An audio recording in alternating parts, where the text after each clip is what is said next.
two kids, Bryce Harper and Steven Strasburg. Harper has been a well-known baseball prodigy since his appearance on the cover of Sports Illustrated at 16. Through 50 games, he's done nothing to dispel the notion of future greatness. Strasburg, like Harper, was the first pick in his draft class. He combines one of the premier fastballs in the game with a full arsenal of make-you-look-foolish off-speed stuff. Yeah, that's the 2012 Washington Nationals. They're pretty good.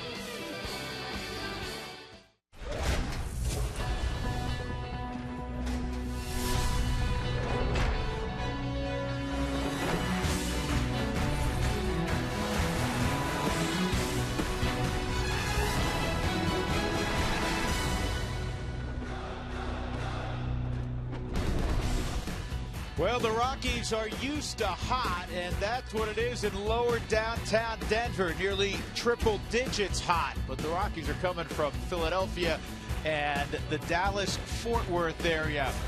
Welcome back to Coors Field. The Rockies opening up a 7-game homestand tonight with the NLA's division-leading Washington Nationals. That's right, the Nationals, the top dog in the NL East. Welcome, everybody, along with my partner, George Frazier. I'm Drew Goodman, and for any baseball fan, even if he's an opponent, a treat tonight, because Steven Strasburg is on the hill for the Washington Nationals. He's pretty special. He is very special, and so is the rest of their pitching staff. That's why they are where they are. Their ability to go out with their starters and to have Strasburg lead the way. This is a young kid that's totally dominating everywhere. Last 6 starts, 6-0. 2.75 earned run average, and as Drew mentioned, you're going to see everything come out of his arm, and it's all going to be special. Then to look at their starters, then look what they have accomplished. 71% of team wins. You love to have that. Starters ERA below 3. When was the last time you saw that? And the opponent average 225. All of these first in the National League. Strasburg, yep, you're going to see the fastball. 94 to 97, touch 98 occasionally, but he also has an excellent curveball, cutter, and changeup to go with everything else that he throws in a game. And obviously they knew when they took him as the first pick, this is a special kid, and this is a special car. They're going to park it where it needs to be parked. They're going to monitor what he does. Jeff Francis on the flip side, making his second start at Coors Field. The first one didn't go so well. The last in Detroit, not so bad. Philadelphia, okay. Now all of a sudden he's looking to come back here. And for Jeff Francis to have success here, throw strikes. He understands that.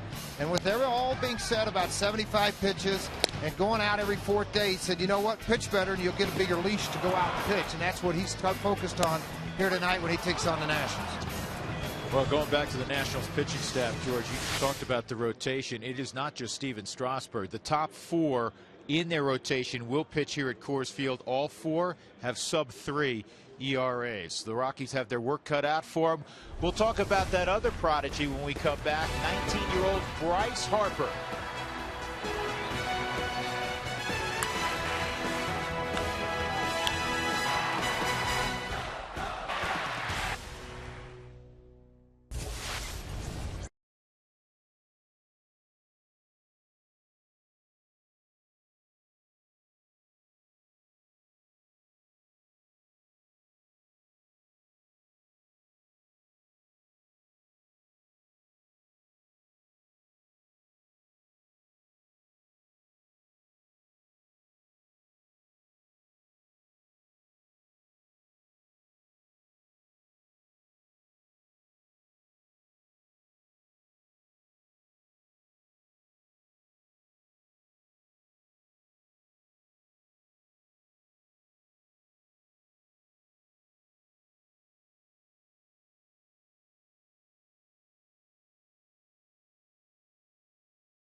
in with Wallin Rosario. It's Francis against Steven Strasburg, and one of the guys that Francis will try to tame tonight is the 19-year-old phenom Bryce Harper. Tonight is his 51st game, George Frazier. He has 7 home runs already of 22 extra base hits. Well, he does hit the ball into the gap. I mean, I go back to years ago when this kid, you mentioned 15 years old, on a cover of Sports Illustrated, and a scout that had been working over 60 years said to me, it's the best swing I've seen since Mickey Mantle. That says a lot from the left side of the plate, and obviously he's demonstrated that. What I like, I think this corresponds, Drew, you tell me, it all works together that this national team has turned it around and taken the lead in the National League East when he showed up and put on a uniform. He brings a lot of energy to that dugout. And he's very well liked in that clubhouse. I know there's been some controversy around him. We'll talk more about that in a little bit. But Bryce Harper has been terrific in every which way and form for the Nationals. Rockies and Nats. Come on back to 20th and Blake with us.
Toronto Rockies baseball on Root Sports is brought to you by your neighborhood Toyota stores. Toyota moving forward.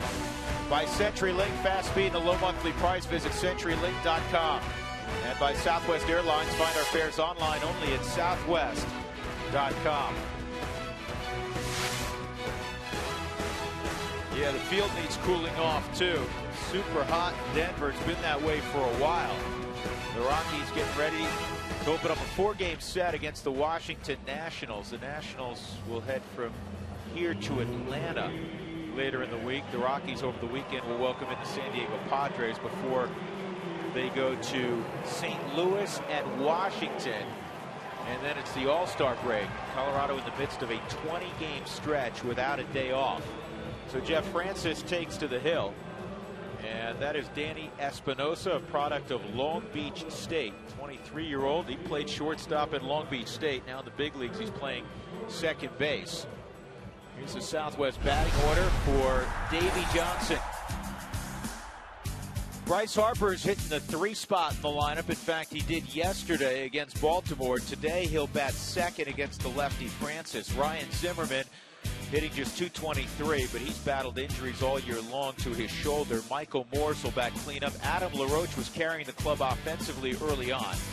Ian Desmond's had a lot of big hits for Washington this year. Tyler Moore's a good-looking rookie. Jesus Flores will catch and bat 8th, and then Steven Strasburg, who is no slouch with the bat. In fact, he has a home run this year. And a good look at Jeff Francis making his 4th start since returning to the club. 6th career start against Washington, 1-1, 491 earned run average over those 6 starts. Last start versus the Phillies, 6 hits. You see the 3 strikeouts. Jeff, the winningest left-hander in Rockies history with 55 wins, 4th most among club history. Cook 72 leads that win. Defensively, the Rockies will align this way. We'll tell you Chris Nelson is still day-to-day with that ankle injury, so he's not in there. Cargo Fowler and Michael Kadire, who had yesterday off. It's Pacheco at 3rd, Johnny Herrera again at short, Scudero's at 2nd, Hilton at 1st, Rosario's behind the plate. We're ready for baseball. Danny Espinosa will step in. Washington comes in at 41-29, 12 games above 500, and the first reason, the second reason, the third reason is their pitching, as we were documenting off the top. That's a strike, and it's 1-1. Offensively, they have struggled, but they've had a lot of injuries. Jason Worth has a broken wrist. He won't be back for at least 6 weeks. They're hoping to get him back, I should say 5 weeks now. They're hoping to get him back by August 1st. Talking to Mike Rizzo, and that hits Espinosa. Mike Rizzo, the general manager of the Nationals. So that ball cut in on the body of Danny Espinosa. He'll take first base, and that'll bring up Bryce Harper. A lot of people anticipating to see this young man play here at Coors Field. And there's a reason why. He's a very good player. Mark DeRosa was activated today and is on the active roster with this ball club. Nady went on the DL. So they're missing a really strong arm out of the bullpen, and Rodriguez, who's on the DL. Drew Storen, another one. And the injury bugs hit their ball club. And the first pitch in there for a strike on Harper. Harper hangs in against lefties. He's hitting an even 300 so far in his big league career against left-handers, and he'll use the whole ballpark.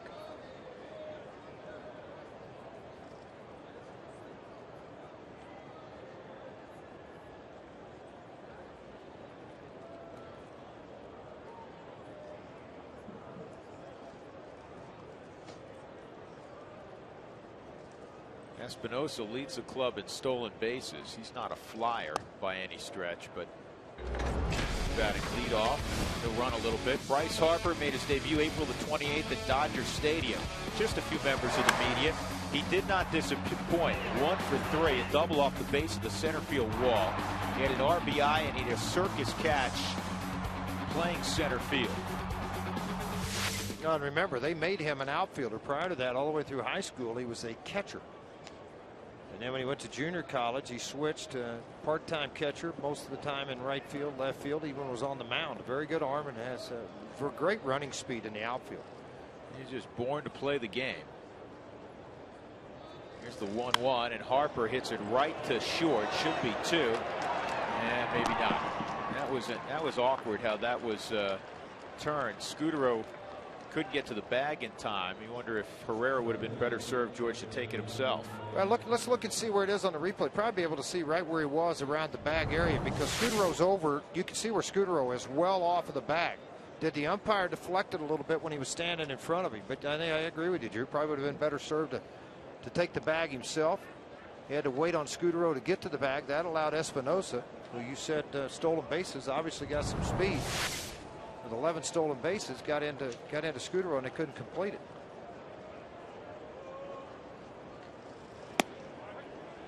That pitch in there to Ryan Zimmerman.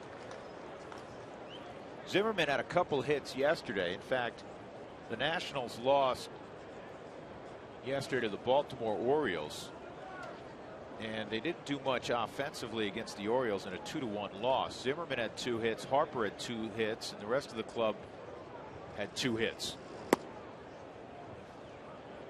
Well, they went up against a team that's pretty good. Baltimore Orioles are playing great baseball also. They've got their starting staff going, a very good closer in Johnson. Zimmerman felt a whole lot better playing yesterday than he has been. He's been mired in a very difficult slump, but he's dealing with extreme shoulder pain. He took a cortisone shot before the game yesterday. And this is a ground ball cut off there nicely by Pacheco, and they'll turn this one. That's a very nice turn started by George Pacheco. 5-4-3, and Jeff Francis gets to the dugout on 8 pitches.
Little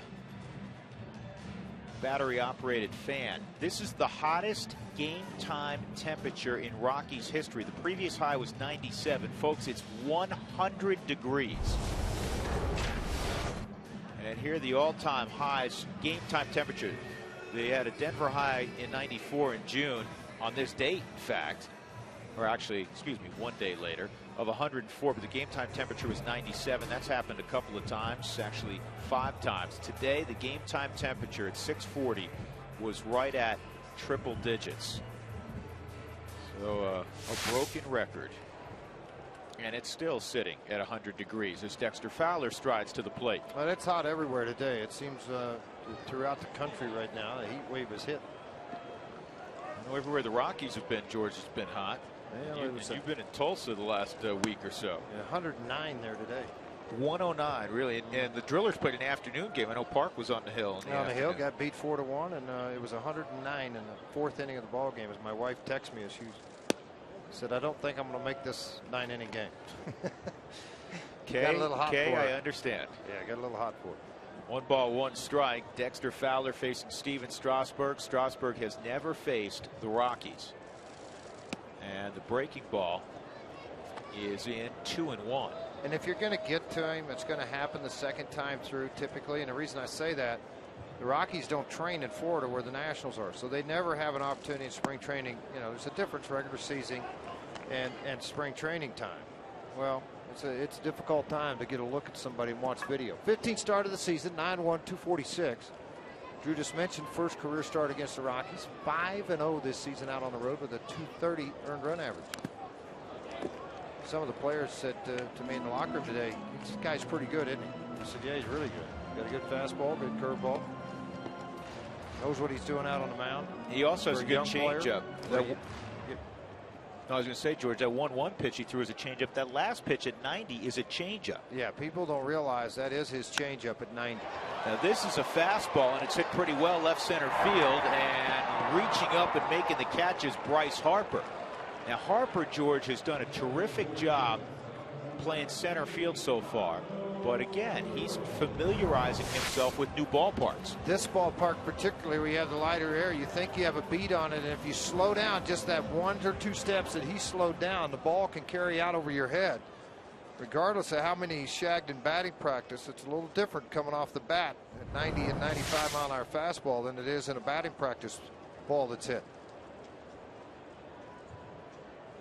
Marco Scutaro, who had the base running mishap in the 9th inning yesterday, Got caught in a pickle and then was actually safe at second. Didn't realize it, kind of popped off the bag and was then re-tagged out. Had he not left the bag, it would have been second and third in a 4-2 game with one out. Giambi at the plate. Here's this strange play in a season of strange plays.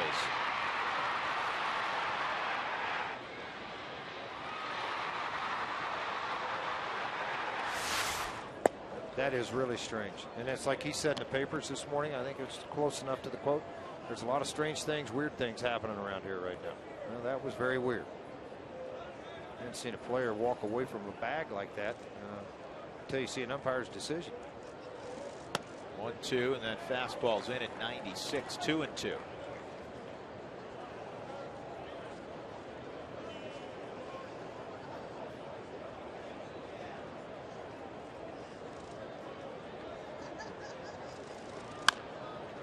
Bouncing ball to second on a 97-mile-an-hour fastball. Espinosa throws out Scutero. Here's the lineup for Jim Tracy tonight, presented by Southwest.com. Cargo bat third. Michael Kadire off a day off will bat cleanup. Then Helton and Pacheco. Willeen Rosario had a good road trip offensively. Johnny Herrero bat eighth, and then Jeff Francis. Cargo hitting .382 at home this year.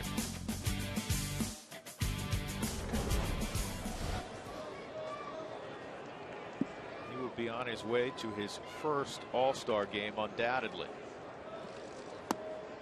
That sounds so strange for you to say that after we watch you play on a daily basis. Isn't it strange to say that? It's just strange to hear it. Of course, Cargo, the year he won the batting championship just 2 seasons ago, didn't get selected. Outside. I thought the ball he hit last night, George, to left center field, some people thought it was out. At the very least, you thought it was going to be a double and maybe clear the bases and tie up the game. Great catch by Hamilton. And again, an off-speed delivery from Strasburg, and it's 1-2. Most curveballs will be 72, 75 miles an hour. Once you get above that 75-mile-an-hour range, it becomes a power curveball. Obviously, at 82, it's pretty powerful. You're going to go fastball. Strasburg 110 strikeouts. That leads the National League. And Kane is second at 107. Hamels 106. Dickey with 106. Tied for third. The knuckleballer getting a lot of strikeouts. 2 shakeoffs. Here's the 2-2. And he got him with a changeup. He throws all his pitches for strikes. A 1-2-3 first inning for Strasburg. Nothing decided. We'll go to the second.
Made a roster move prior to the start of the ball game tonight. Alex White, who struggled again yesterday, was optioned down to Colorado Springs. Zach Putnam, who's been throwing the ball well, George, out of the bullpen, was brought up. He was brought up, and he has thrown the ball well. Good hard fastball to run and sink, and then you have the slider to work with it. And has worked multiple innings at Colorado Springs, and with the pitch limit the way it is, this is something they've got to have. Another base hit for Morse. Last year against the Rockies, he just killed the Rockies. 13 for 28, a home run and 7 RBIs. So a leadoff single for Michael Morse, and that'll bring up the dangerous Adam LaRoche. Well, LaRoche has been struggling, 2 for his last 19. Talking to some people associated with the Nationals, if they had to pick an MVP offensively in the first couple of months of the season, it would be LaRoche. And he's tailed off since then. The last 4 to 6 weeks, they say it would probably be Desmond and Harper on the offensive side. That makes sense. Harper's going to get a lot of the publicity because of the hype and the coverage and the news media, but he's also performed very well. He's performed well. He plays the game with his hair on fire. 1-1. There's Bryce. I was talking to Helton about Harper, and obviously he doesn't know him. He's never played against him, hasn't seen him other than video clips. He said, I'm sure we're all envious that a kid could come up here at 19 and do what he's done so far and handle everything the way he's handled it. He said it's impressive.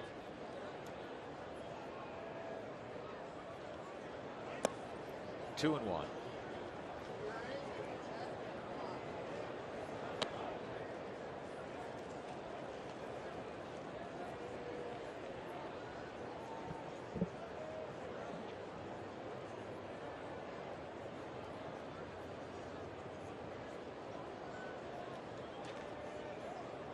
It's just really exciting always to see great talent, no matter the age.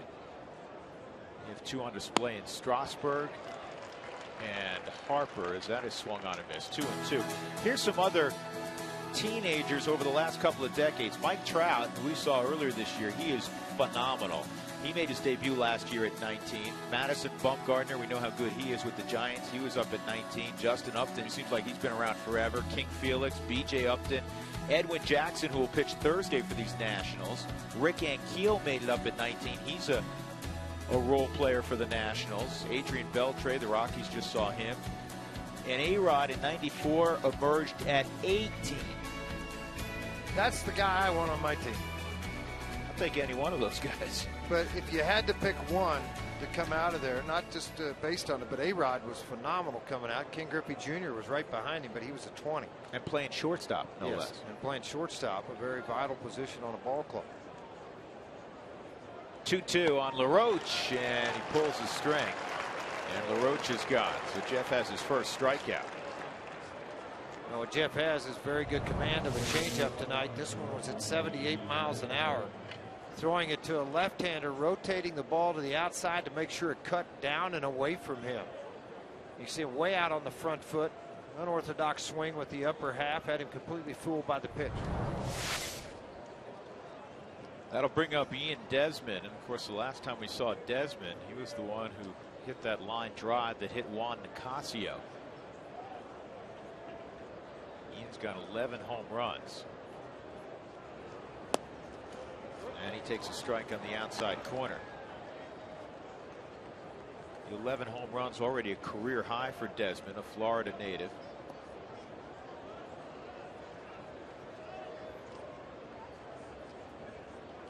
Jed Lowry has the most home runs of shortstops in the big leagues with 13. J.J. Hardy's got 11, along with Ian Desmond. Troy Tulowitzki, when he got hurt, which is now a while ago, it's back in the latter part of May, almost a full month ago. Troy had 8 home runs. Saw Troy in the clubhouse today. The procedure went well. His rehab right now is primarily walking. Well, it's going to be that way for a while. He's walking gingerly. But you know what? This is something that needed to be done to get all that fixed. Maybe it doesn't recur after this. 1-2 on Ian Desmond. Michael Morse at first base. No score, top of 2. Drew Goodman, George Frazier.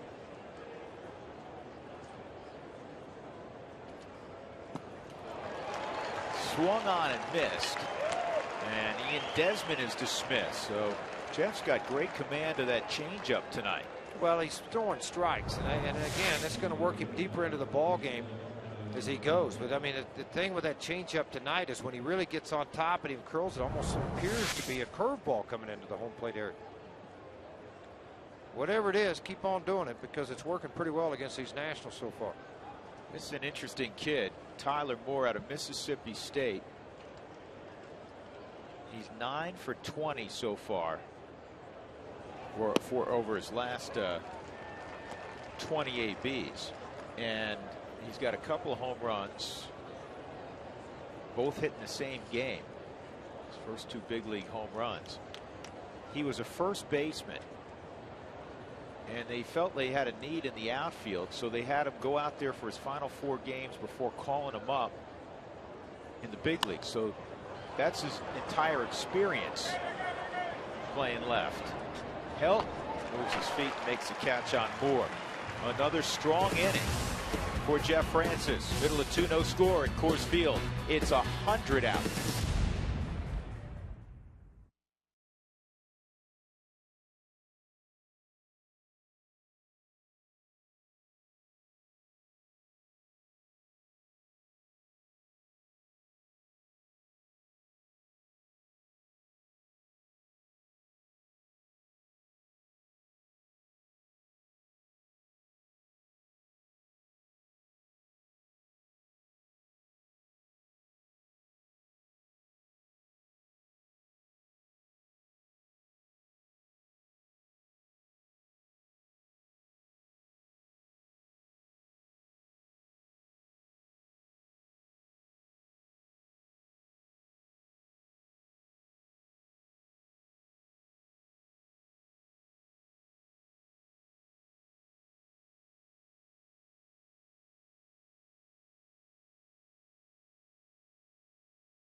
Against Steven Strasburg, a teammate of Strasburg's, was current Rockies catcher Will Nieves. He caught Strasburg's 3rd win with the Nationals back on July 9th of 2010. I asked him, did you ever hit off of him even in like spring training?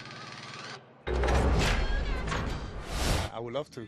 It's always fun to face those guys, you know, and I'm competitive. Obviously I like to face guys that they're not that good so I can get my base hit, but when you face a guy like that, you know, you want to get him, because if you do, you know, you can brag about it, because he's just such a good pitcher that if you do get a base hit, you know, you must feel good.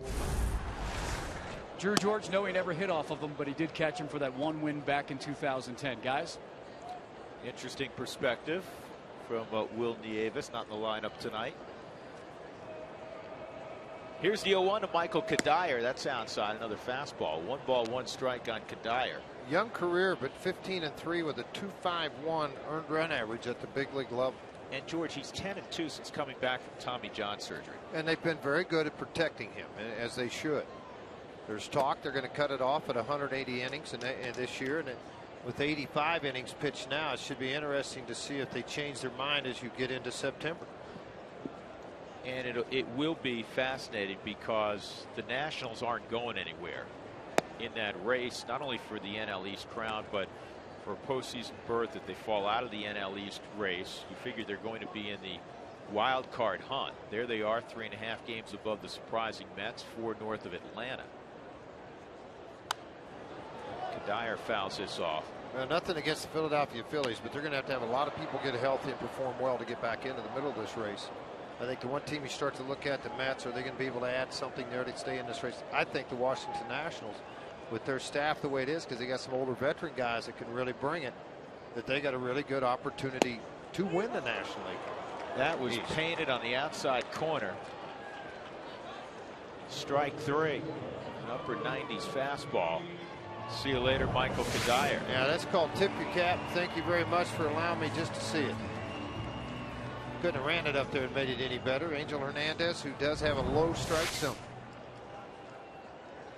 Well, Chase Utley's coming back Wednesday. Ryan Howard will be back for the Phils at some point. Todd Helton takes a strike against Strasburg. And of course, Washington, they feel like you mentioned they're going to get Jason Worth back sometime in the latter part of July. This is slowly hit to short. Can Helton beat it out? Nope. Good play by Ian Desmond. If he would have, it would have been the third hit by a 5-hole hitter this year against Strasburg out of 25 opportunities. 35, actually. 35 opportunities. They're now 2 for 36, George, picking up on your point. 2 outs, nobody on. Jordan Pacheco coming up. Now, Pacheco has faced Strasburg before.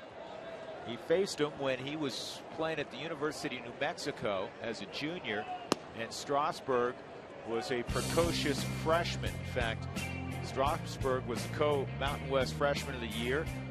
Jordan was the Mountain West Player of the Year in '07. I asked him what he remembers about him. He said, I remember he threw hard. He said he only made 1 start against us. He was closing games primarily back then for Tony Gwynn. You got to remember, when Strasburg showed up at school, it was 235 pounds, out of shape, and then threw 86 miles an hour. Totally redefined his body in the fall after Tony Gwynn told him, son, if you want to pitch here, this is what you're going to have to go do. And he did it. Yeah, I mean, you got to credit the kid. I mean, this kid did not throw 95 miles an hour as a freshman at the university. Through a lot of hard work and some adjustments in his delivery and retooled everything. Everything just came together for him after his freshman year in college. Strike 3 on Pacheco. So 2 called strike 3s in the inning. All 6 have been retired by Strasburg, and he has 3 punch outs. We'll go to the 3rd, no score at Coors Field.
Well, on Root Sports is brought to you by Ford Super Duty. Built stronger, built better, built Ford tough.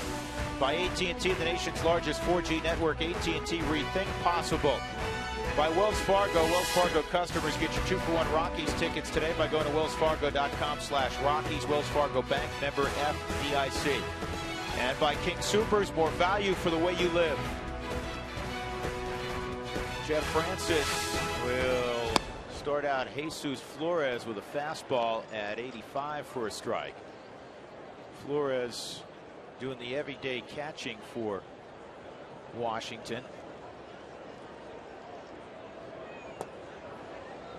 Wilson Ramos hurt his knee, is out for the season. Another young catcher they had, but they gave up for Gio Gonzalez. Derek Norris had a walk-off yesterday for Oakland. Just got called up to the big league. And a line drive to right, a base hit. We'll get ready for the first and best fireworks shown in town this Friday after the Rockies-Padres ball game, courtesy of Lockheed Martin. Don't miss out. Get tickets now for that Padres game and the fireworks show.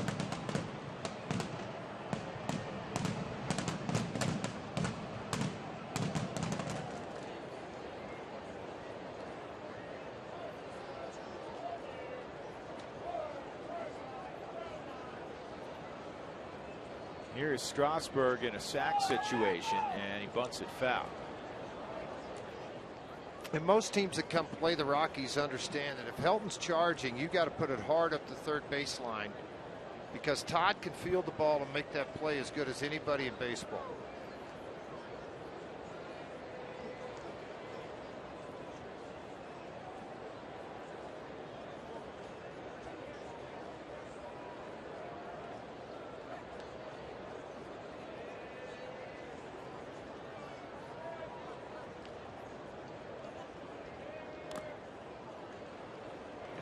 Fouled off, 0-2.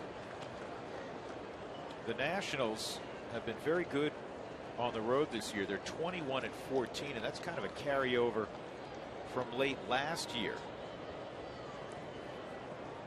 In fact, you go back to the latter part of last year, they have been the best road team in all of baseball. 31-16 on the road, dating to September 12th of last year. Bunts off, and it's 1-2. Now Strasburg will look down at Bo Porter.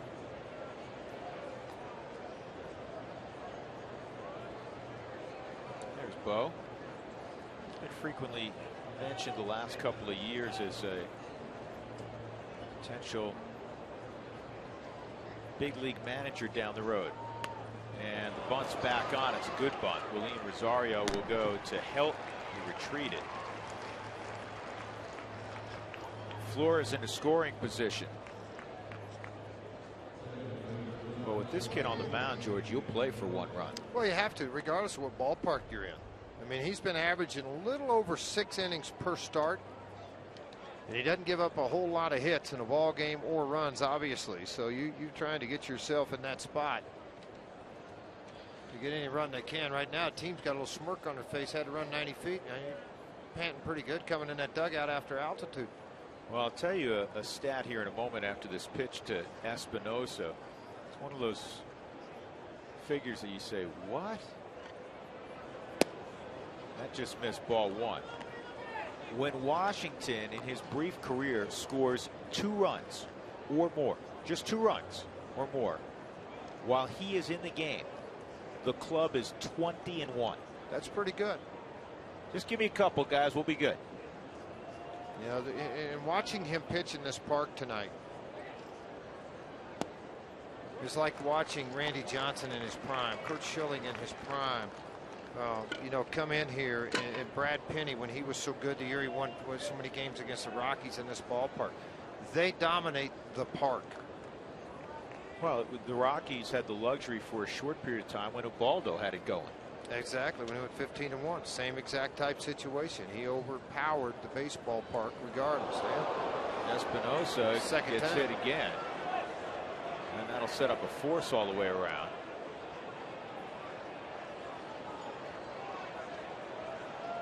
Cutter again. The first one was in the leg. This one in the upper body, right into the rib area.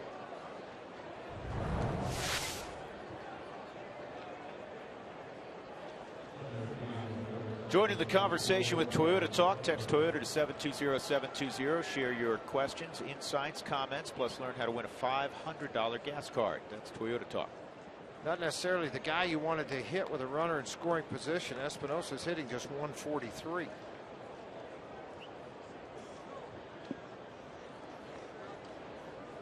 So here's Bryce Harper again. He had a 1-hopper to short, turned into a force out. Out front, 69 miles an hour on that breaking ball. Watching him in the fall league and talking to some pitchers that faced him there, if he looks really bad on one pitch, don't try to double up on him more than once, because he's one of those kids that makes great adjustments on pitches. Struggled in his last 11 ball games, an average of 200 and 1 RBI and 2 runs scored. That's a good looking fastball, well located, and it's 0-2. A lot of the rookie, what's the best way to put this? When you're a rookie in the big league, sometimes you keep your mouth shut when umpires make calls on you. Harper's not afraid to bark back at him. I mean, this is a very accomplished young hitter that's succeeded an awful lot. And such a strong competitor at the field. 2 on, 1 out, and a 2-strike count on Bryce Harper. Fastball, and he got it with a little cut on it. Thinking about the curveball that he did not look well on, that was a self-defense swing in an attempt to foul it off. So Jeff gets his 3rd strikeout of the ball game. Watch the late cut on the baseball. It runs away from the power end of his bat all the way outside the swing path of Bryce Harper. Very good pitch for Jeff Francis, and a very good sequence of pitches to Bryce Harper. Not out of the woods yet. Here's Ryan Zimmerman. He bounced into a 5-4-3 double play. Nice play by Pacheco to start it last time up. Zimmerman with one of the great combinations of corner infielders in the game, of power, the ability to hit, and also the glove work. He's one of the finest third basemen in the business. With his base hit and his previous, or when he hit the ball hard earlier, it was on a ball to the right side. They're playing him to pull heavy on the left side. Johnny Herrera's in the hole at short. Flores is at second. He started the inning with a base hit. Espinosa was hit for the 2nd time. He's at first. I don't know why Jeff Francis' pitch count's down, because when you work ahead and counts, you get hitters to chase. 9 of 12 first pitch strikes in this game so far for Mr. Francis.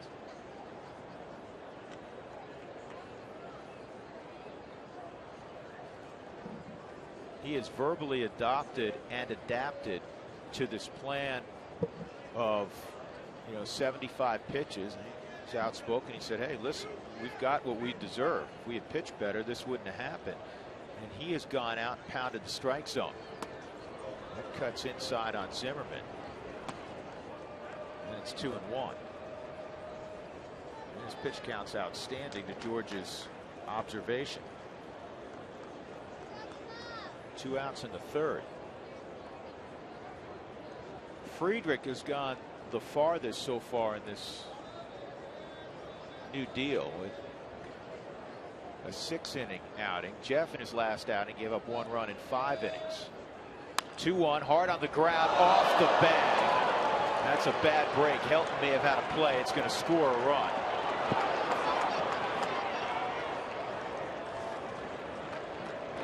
So Ryan Zimmerman punches a double down the right field line, and it's 1-0 Nationals.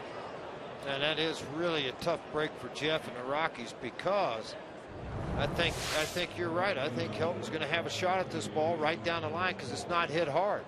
He's just getting ready to dive, and the next thing you know, it hits the top of the bag and bounces over the top of Helton down into the corner. Kadyr's coming, slight pull. That's going to allow the runner Flores to come around to score.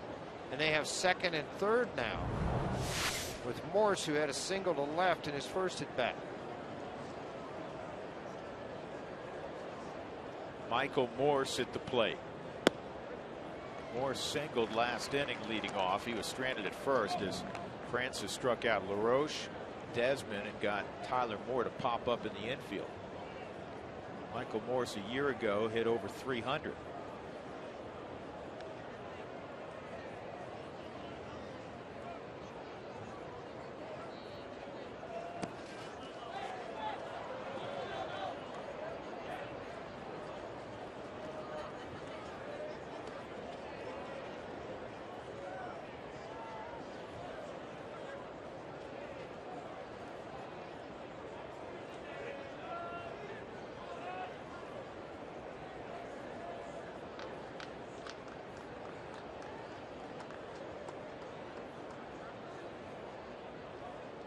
course, hit 31 home runs, drove in 95 with a .303 average last year in 146 games, and this is too short. Herrera across his body will throw him out. In the inning, Ryan Zimmerman with a punch double to give the Nationals a 1-0 lead.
Lead as we go to the third. Who wants tacos? Remember, when the Rockies score 7 or more during any ball game, go to participating Colorado Taco Bell locations the following day between 4 and 6. Get your Rockies tacos special.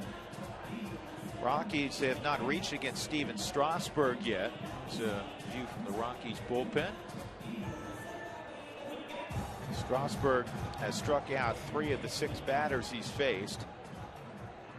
Dexter Fowler has hit the sharpest ball against him, a drive to pretty deep left center that Bryce Harper chased down. Willeen Rosario, Johnny Herrera, and then Francis to face Strasburg. And this ball's well hit left center field. This one will not be caught. It'll roll to the wall. Rosario will have at least 2. It's out in front of him, so he'll shut it down at second base. So a leadoff double from Rosario. He says, hey, I know you can throw hard. Bring me that fastball, because I eat fastballs alive. Center cut fastball right down the middle. Get ahead, strike 1, then I'll go to the breaking ball. Rosario didn't give him that opportunity. Really good job of Willeen getting on a ball about knee high out over the plate and allowed to extend his arms. And that ball was crushed in the left center field at Coors Field. Here's a good situational hitter, Johnny Herrera. It's a little different at bat, George. Typically, you know, Johnny be trying to find a way if he had to bunt or pull the baseball to get him to third. But it's different when you're hitting 8th with the pitcher behind you. Watched him in one of his rehab starts in Springdale, Arkansas. And Felipe Paulino was the starting pitcher for the Royals that night down there on a rehab start. Johnny Herrera hit a ball 415 feet, cleared the entire bullpen in right field. He crushed it, and it was well thrown. Then right after that, 2 days later, I read in the paper, Paulino with Tommy John surgery, done for the year. He was 95, 96 that night in his rehab start. 290 pounds. He was huge. 2-1 on Johnny, and it has popped up. Ryan Zimmerman just waiting.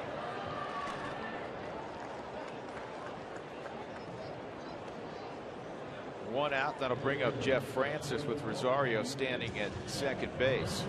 Wells Fargo customers, get your 2-for-1 Rockies tickets. Do it today by going to wellsfargo.com/Rockies. Wells Fargo Bank, member FDIC.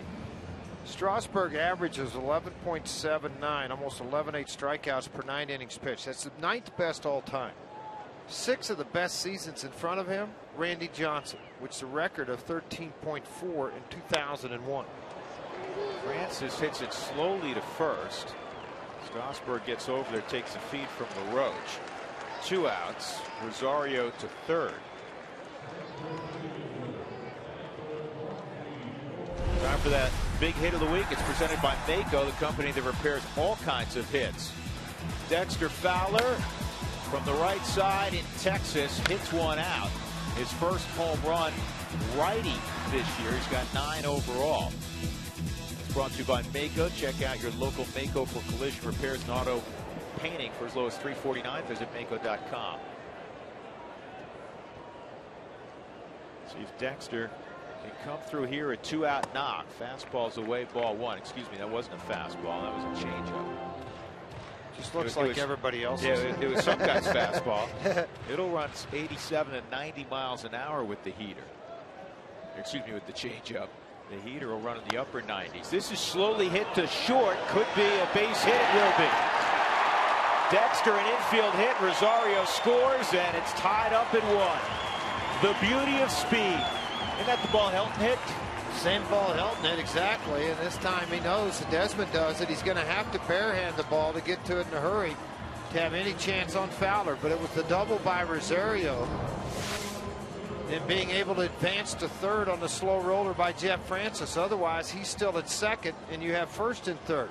Great, George. That's a wonderful point, because the fact that Jeff got it in play and got it in play to the right side allowed Rosario to move along 90 feet. He's not scoring on that from second base, clearly. So it's a 1-1 game with Marco Scutaro up there. Dexter's raised his average to 375 with 2 outs and runners in scoring position. And truth be told, if you're going to beat a guy like Strasburg, you need a break. You need breaks like that. He's not going to give up 7 or 8 runs. And yeah, I'm sure every once in a great while he'll have a hiccup, but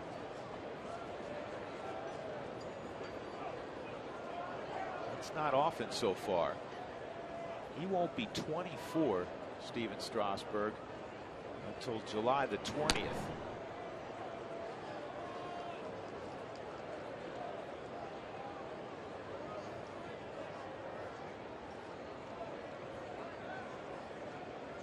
Want to know on Scutaro, he hit a ground ball to second. If Dex can get a read, bad opportunity to go, but this is going to end that opportunity right on the line. It's caught by Michael Morse.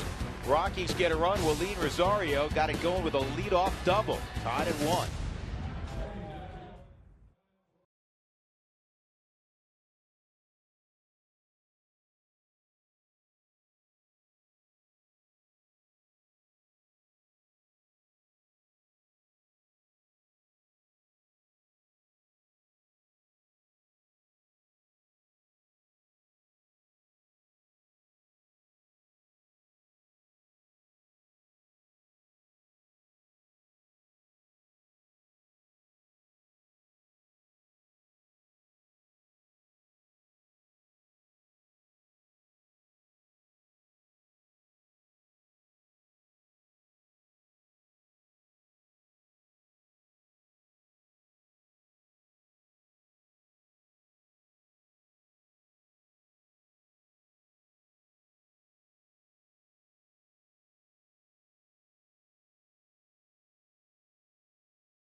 Powered by your Colorado Hyundai dealers. Step up to the plate and get more miles per gallon with the hottest car line in America, Hyundai.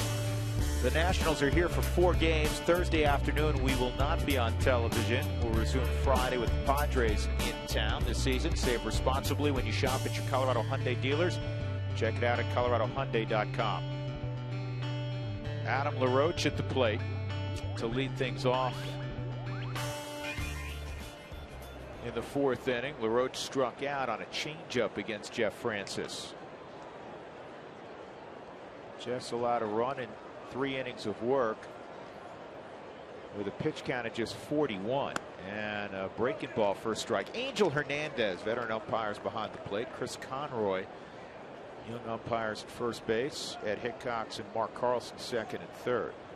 Hernandez is a pitcher's dream. If you can get in a certain area of the plate and show you can be there, he's going to call it. He has a very wide strike zone.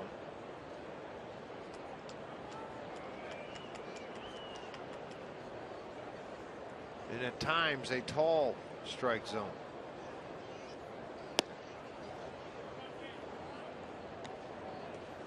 One and two.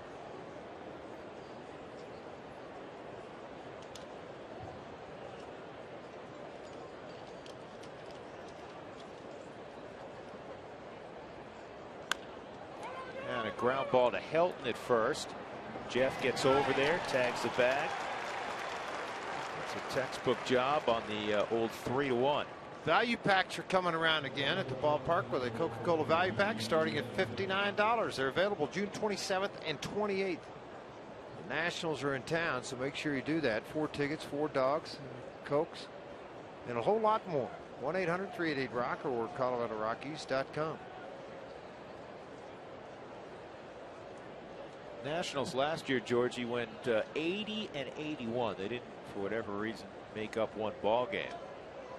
Their best record in D.C. was their first year there. They went 500 in 2005. Has it been that long since we used to go to Montreal? Yeah, absolutely.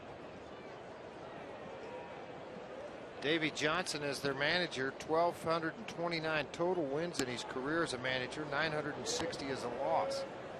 Last year with the Nationals, after he took them over, 40 and 43. Almost a year to the day. Davey took over for Riggleman. Yep, Davey obviously liked being back in the saddle again. Was a special assistant there. This little softly hit fly ball. It'll be out number 2 to Scudero.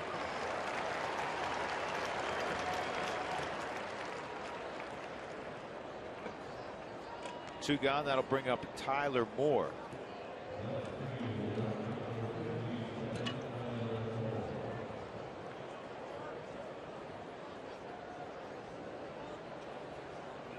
Moore out of Mississippi State. The last 2 years in the minor leagues, there's just 2 players in minor league baseball to hit 30 or more home runs in each of the last 2 years. Pretty obvious that I'm talking about one of them right now, Tyler Moore. The other guy is a guy that we see now on a regular basis, Paul Goldschmidt, the first baseman with Arizona. Here's the 0-1 on Moore. To Mike Rizzo about Moore today, the general manager of the Nationals, and he said, hey, this is not just a guy who can hit the ball over the wall, a slugger and a guy who strikes out. He said, this guy's a good hitter. They got him in the 12th round. Well, there's always those guys that all of a sudden pop up out of the draft and you go, man, where'd all the teams miss on him? Well, obviously 350 other picks went by before somebody decided to choose him, the Nationals. 1 and 2 on Moore. Plus, I think a lot of players, depending on your effort, do get a lot better. And they want to spend the work time because a lot of times there's jealousy, there's envy. He wasn't a high draft pick. You know, money's not going to get me to the big leagues. I've got to overstep a lot of things to get there. And you know what? I misspoke. It wasn't the 12th round, George. It was the 16th round. Well, this time he goes down swinging. Jeff Francis has been terrific so far, changing speeds. He's had a wonderful changeup. 1-1, middle of 4th.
And he answered the question.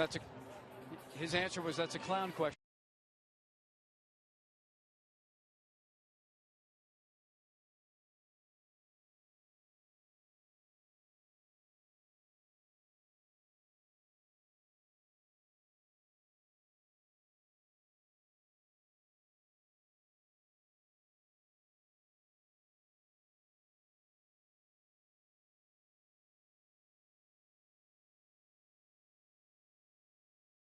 Heard about Bryce Harper. He was in Canada, had a big hit, and he was asked kind of a crazy question after the game. You know, you of course in Canada are legal drinking age, so a celebratory Canadian beer would seem to make sense after a hit like that. You got a favorite beer, and question, are you? It's illegal to drink in the States at 19. Why don't you ask something else? Not in Canada. I'm not answering that. Ask something else. Bryce, That's a clown question, bro. That's his famous answer. Clown question, bro. Well, here I am with the Denver Beer Company, folks. They have on tap Clown Question Bro Canadian Lager. It's on Platt Street here in downtown. This guy, Charlie Berger, is one of the brewers and co-founders. How was the tapping today? Hey, we had a great time. Bryce is a great baseball player. Absolutely. We're excited to be here watching him. We're rooting for our Rockies, but the beer tastes lovely. Yeah. It's a young lager, as they said, because they had to brew it so quickly, but it's a young guy, so. Bryce is a young guy. Yeah. And aggressive. Well, he's a hitter, and this beer will, it will hit you. You see the Denver Beer Company now. It's on Platt Street. It kind of backs up to 25. Stop by if you want to get a Clown Question Bro lager. Drew, George, you know all about that going viral, right? I love that response, and I love that these guys are taking off with it. They love it. Great. That's a clown question, bro. How many times, phrase, did you want to say that? How many times didn't I say it? See, you should have copyrighted it like I don't think Bryce so. Harper's done. Here's the 2-2. And Cargo is a strikeout victim again. And once again, it's that changeup. I think one of the best responses I heard in a huge news conference, of course, Pete Vukovich one night. The guy asked him a question, and Pete didn't like the question. Didn't think it was an intelligent question. So he asked the man where he went to college. He said, well, I went to Missouri. He said, man, that's a great journalism school. He said, it's a wonderful. Then why did you ask me such a stupid question with a great education like that? And the guy turned around and walked out. You removed some expletives. A couple. Yeah. Not many. Michael Kadire takes a breaking ball for a strike.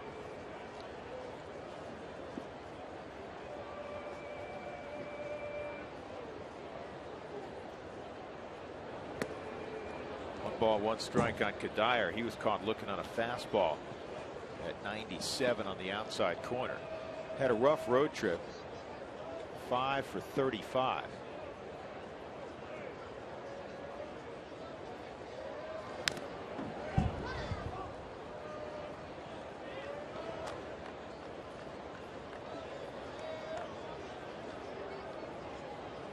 So the Rockies finished up that road trip 3-6. They won one game in each city. Philadelphia, it started in Detroit, then Philadelphia and Texas. He got the barrel on it. He got underneath it just a little bit. So a deep fly ball to left. Moore makes the catch. And with 2 gone, that'll bring up Todd Helton. It'll take us to our AT&T trivia question as well. Here you go. Steven Strasburg was the first pitcher to 100 strikeouts this season. Who was the last pitcher from a Washington team to do so?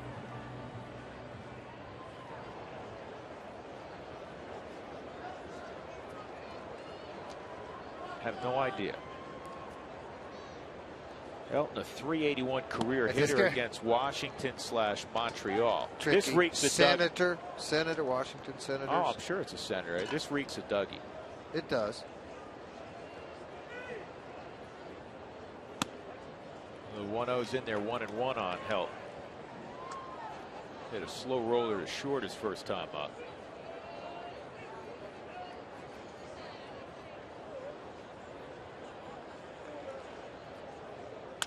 And this is poked to center field, a base hit for Helton.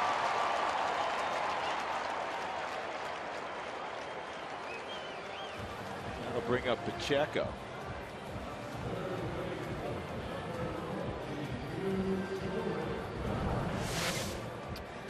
Never get tired of looking at Todd Helton swing the bat, particularly when he starts to get a couple of hits. He had a couple the other day. Now he gets a hit here against Strasburg on a ball down in the zone. See that lower half collapse to get the bat, get the upper body down there. They put a swing on the baseball.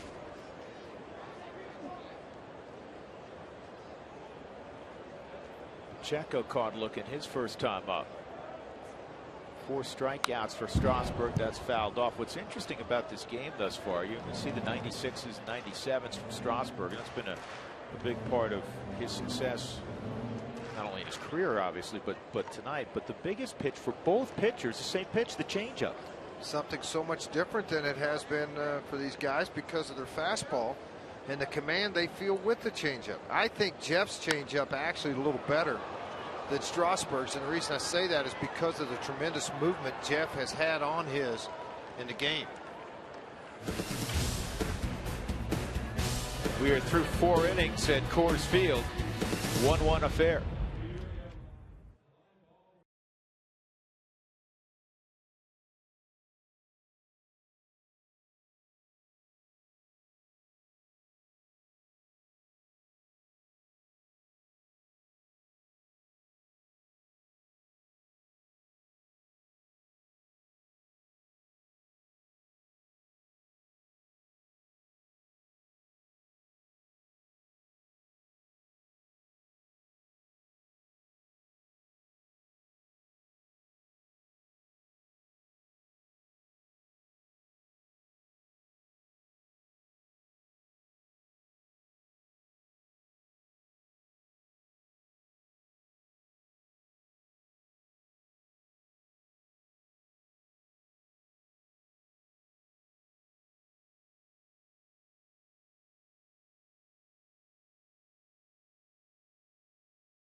Efficiency inning.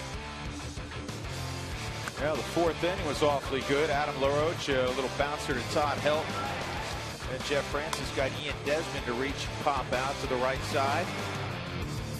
And Tyler Moore out front on a changeup. 4 strikeouts for Jeff Francis. Learn about energy efficiency and how to save money in your home by visiting responsiblebynature.com. Jesus Flores out of the 8th spot in the lineup here in the 5th inning. Good ball game. Well pitched by Francis, and not surprisingly, well pitched so far by Strasburg. Both pitchers with 4 punch-outs through 4.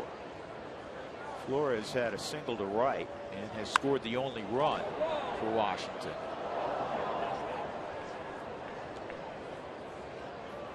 Both pitchers have been able to keep a pace and rhythm in the game because they're throwing strikes, because they're keeping the ball down in the strike zone.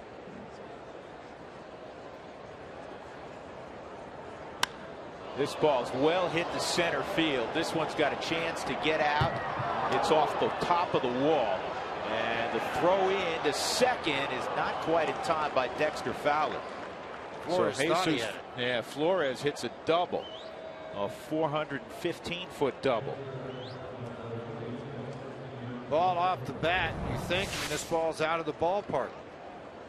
See on the Mike Shaw Subaru Super Mode, that ball's down and in. They wanted the ball down and away from him, and the ball just tailed into the bat. And then it hits off the base of the wall. But Flores, I think, thought this ball was out of the ballpark. It's a little bit of a jog, had to turn it on quickly to get into second base. Breaking ball for a strike on Strasburg.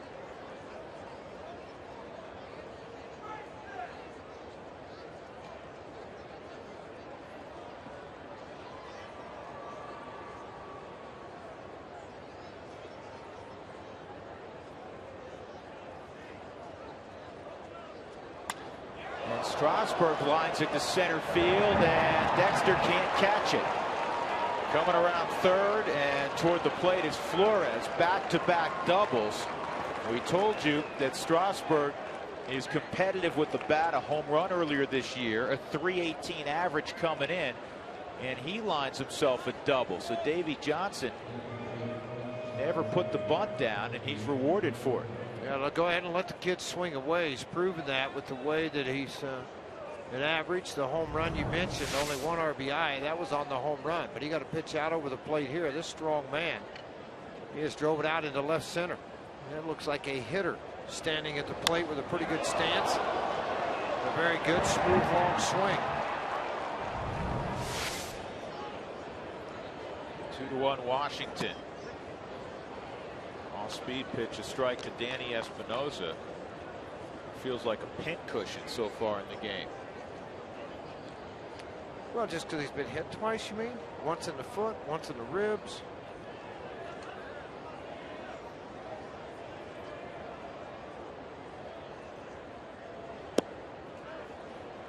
One ball, one strike. Strasburg's now 8 for 24 at the plate this year. Talk about helping your own cause. No question what he's been able to do to swing the bat. Plus the sacrifice bunt earlier in the ball game. Francis 16 of 19 first pitch strikes in this game. Here's the chase on the changeup.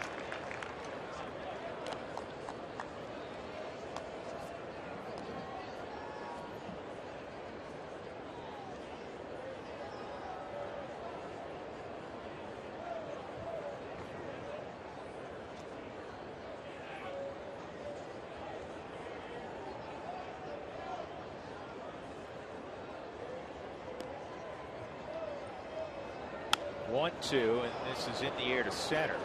Strasburg's tagging, and Dexter can throw. And Strasburg's not going anywhere.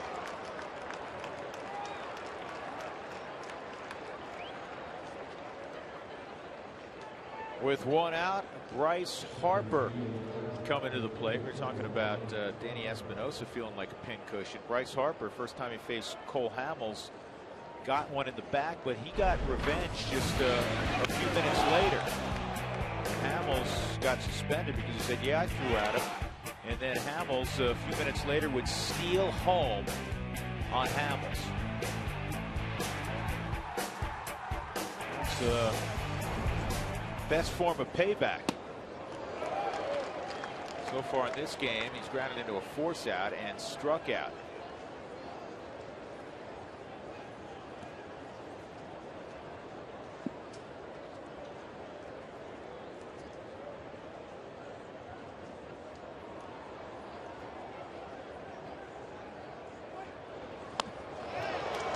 Front again. 0-2 on the big hook. Remember, this was the first pitch strike in his first at bat. See how far the body had already twisted, reducing the power and effectiveness of the swing, and that's just quite honestly not a very good swing. And obviously I think there's deception in Jeff's delivery that Harper's not able to pick up. There it is again. Grab some pine, it's over. Jeff has handled Bryce Harper, and there's 2 outs.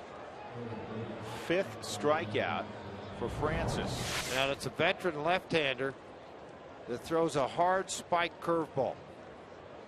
What I mean by hard is not velocity, it's the break at home plate area. Zimmerman knocked in the first run with a ground ball down the first base line that hit the bag and kicked over a diving Todd Helton. Changeup's in there for a strike. Jeff's had really good command. 2 runs, 5 hits for Washington. A run on 3 hits for the Rockies against Strasburg.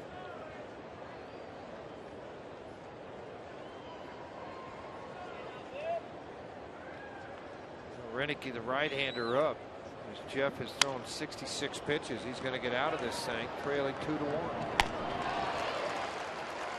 Pacheco guns down Zimmerman. A double by Flores, a double by Strasburg. Nationals by a run.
Nationals up 2-1 as we go to the bottom of the 5th inning. Lower third of the order for the Rockies. Drew Goodman, George Frazier, Mark Stout. AT&T trivia question.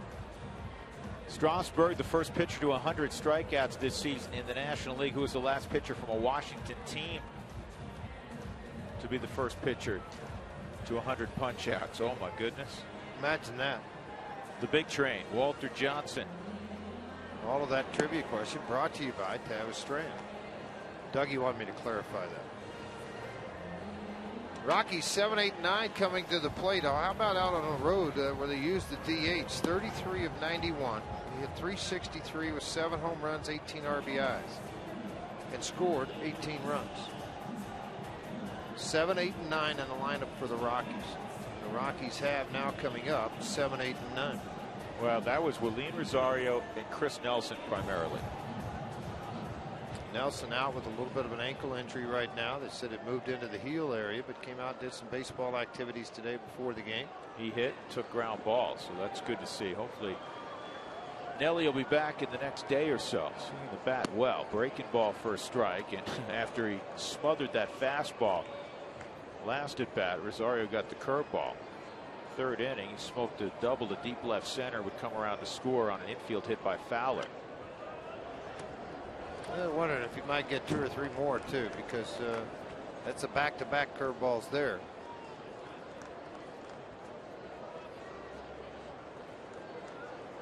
Take a peek in and see what Flores comes with. Another curveball. Setting up right in the middle of the plate. Threw that one a little bit harder, velocity-wise.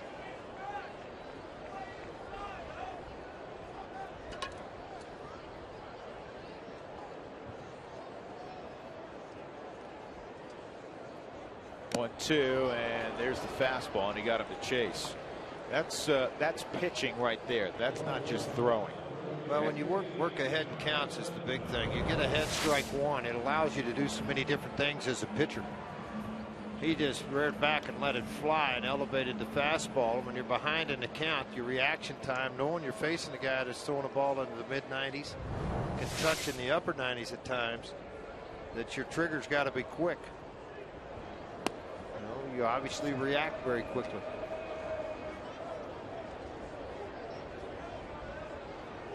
Herrera popped to third.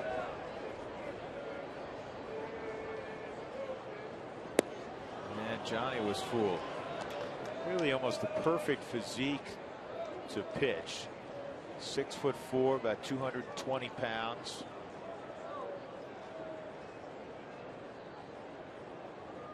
Well, it can be perfect to pitch, but what he has in his ability to throw this many pitches for strikes, that's a gift.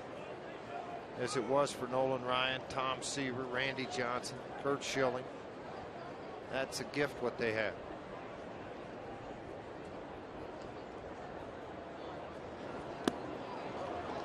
And that is strikeout number 6 for Herrera. Follow the Rockies on your phone with MLB.com @Bat12 app, featuring pitch tracking, highlights, and a whole lot more.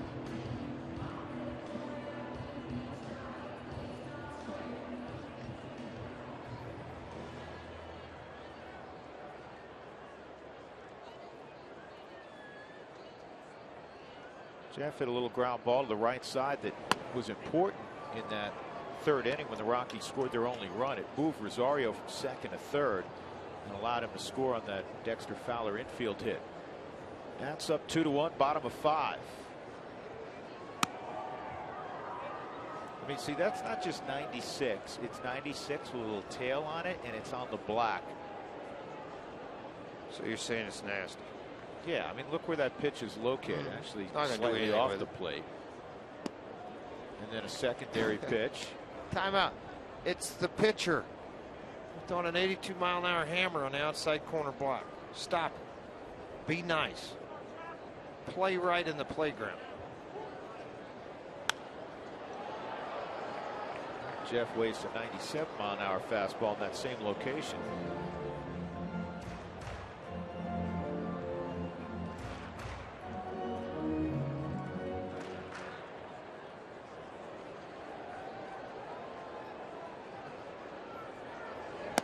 And a changeup. And he strikes out the side. 7 punch-outs for Strasburg. The Nationals lead 2-1 as we go to the 6th.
After hitting, and his evening is done. He leaves after 66 pitches, 5 innings of work, and Georgie pitched well. He gave up a couple runs, didn't walk a batter, didn't come close to walking a batter. Struck out 5. Well, he hit 2 in the game. Both times it was Espinosa. I thought he was outstanding. 3 of the 5 strikeouts, or excuse me, 2 of the 5 came from Bryce Harper. Got a double play ball early in the game. Jeff was outstanding. 66 total pitches. The Rockies now, consecutive winless games by a Rockies starter get extended to 18. The record happened in '97 of 21 consecutive starts without a Rocky starter getting the win in a ball game. Tonight it's going to be 18. The Rockies trail 2-1 here in this ball game. They'll go to Josh Renicky, the right-hander, coming out of the bullpen. Making his 33rd appearance on the season, a 2-0 record, 276 earned run average, over 42 and a third innings. Are you surprised with the pitch count at 66 that he was not allowed to pitch a 6th inning? Well, and the reason why is because the other day, Outman had 92 and went 4 2/3. And couldn't, with a big lead, couldn't finish the 5th inning to get a win. I understand a little different circumstances, but to be honest, Jeff was pitching very well in this ball game. Now, with me saying that, maybe that 3rd time through the lineup, they're starting to see swings they didn't like to see out of the dugout. It's close to 75. Let's go to the right-hander. So I felt like Jeff pitched well in the 5th inning with a fly ball, a strikeout, and a ground ball to third base. So Jim Tracy, his staff, is sticking by the 75 pitch limit. He's at 66 through 5. Josh Renicky will come on and throw here with the Rockies trailing 2-1.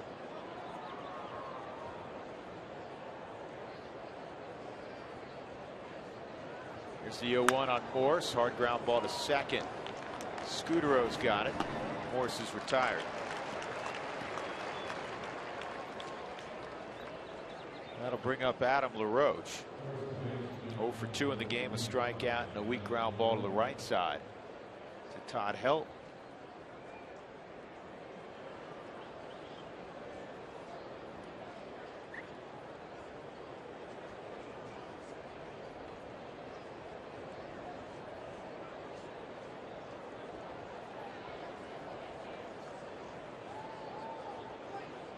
Josh's dad, who works for the Milwaukee Brewers as a pro scout, is in town today. So he's gotten to watch an awful lot of the ball games. So that when he comes to the West Coast, where he lives and does part-time work for the Brewers, he covers San Diego, San Francisco, Dodgers. He's an opportunity to watch his son.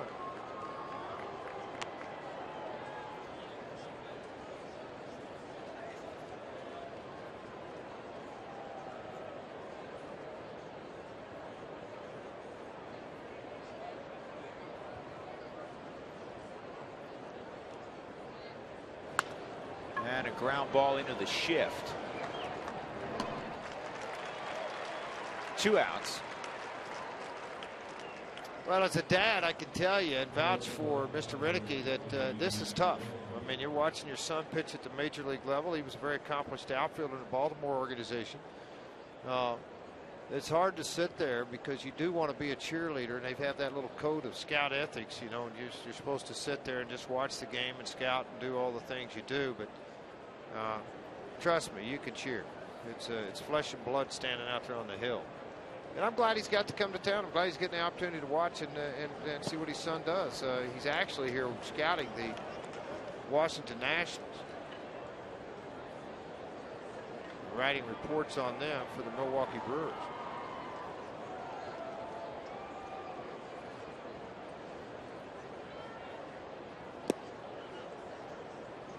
Desmond, a strikeout and a pop out.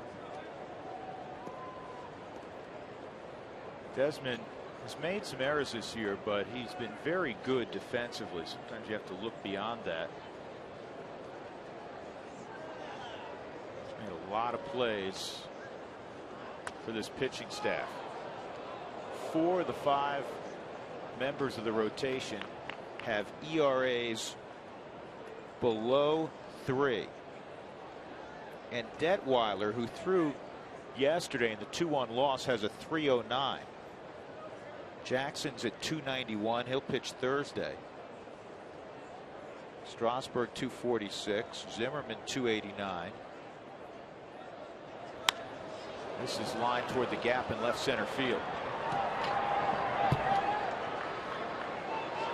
And Desmond's going to try to turn this into a triple. He runs well. He's in there.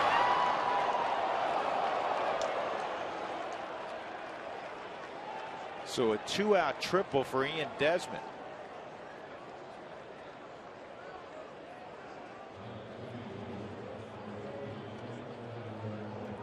Desmond, a very good runner. There's no question about that. Slider spin, ball hangs up into the strike zone. He gets it well. Now he knows it's not going to be a home run, but he knows he has a chance for extra bases when it left the bat. Gonzalez is going to give chase. He's going to bounce and die at the very bottom of the wall, then to wind up in the throw.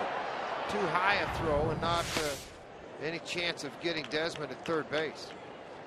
Big chance to take, though, with an arm like Gonzalez in left field. Chance you run that third out at third, where you are in this lineup. Tyler Moore. And it's quickly 0-2. Renicky ahead of Moore.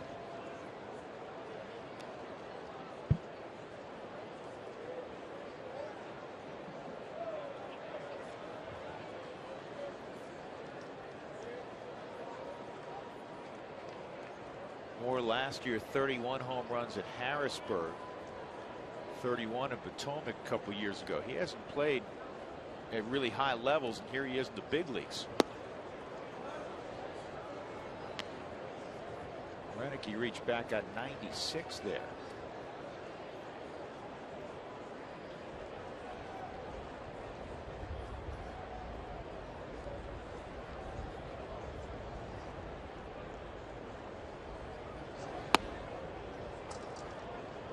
And again, it's great to be able to go get 95, 96. But you've got to be able to harness it within the strike zone. And this year, that may have been the one negative, if there is one, on Renicky this year. 42 and a third coming in. He had walked 26 and struck out 28.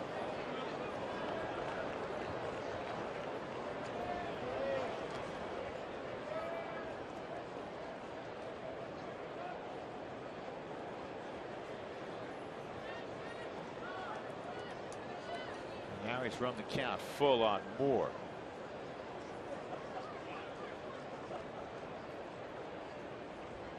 Go slider here again, George.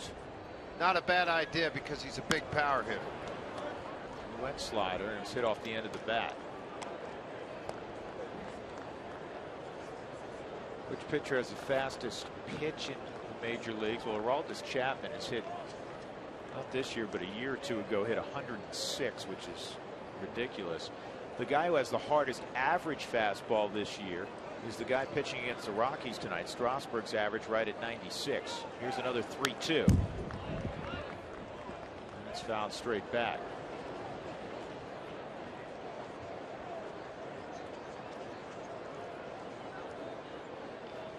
You know what's funny is Renicki's dad is sitting down making notes, and I'm watching this guy because I'm wondering who he's spying for, because every time he writes his notes, his eyes go right down here to the paper, and he looks back up again of everything he's writing down. Another 3-2, and that's high. So more walks,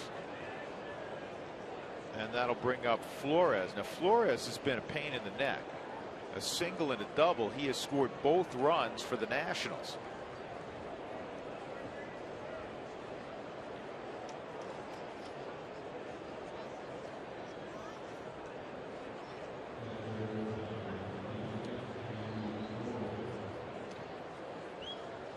The Rockies trying to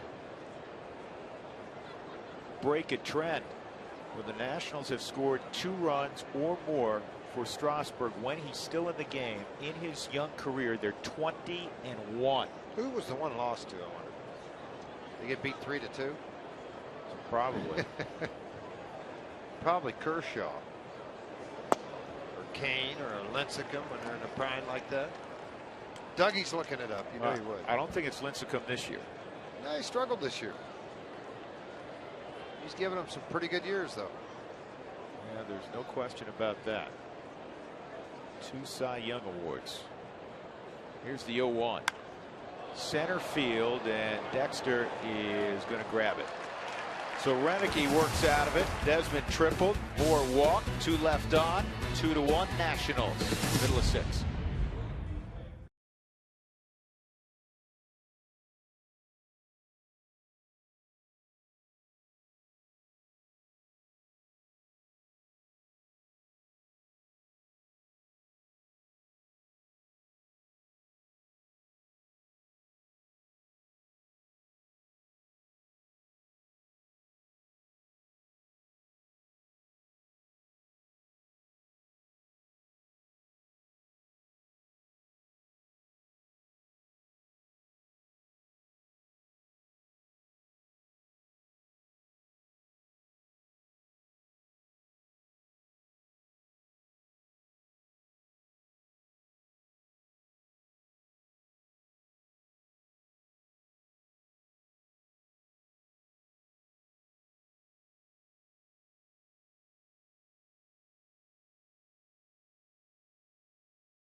The Rockies will be at the top of their order. Third look at Steven Strasburg, who's allowed a run on 3 hits and struck out 7 so far. Hey Drew, how you doing? Tune in Wednesday for our behind-the-scenes night when the Rockies take on the Nationals. We'll give you access to parts of Coors Field and our broadcast that you have never seen before. Don't forget to follow Root Sports on Facebook and Twitter that night for your chance to win great prizes.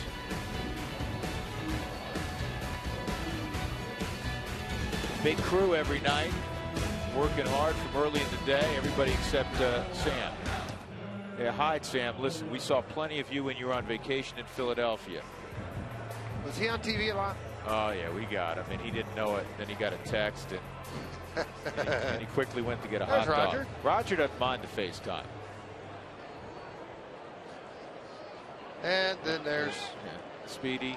Is that Speedy Johnny. or Woody? That's Speedy. No, that's Johnny. And Ed's running the other one. Gave Woody a day off.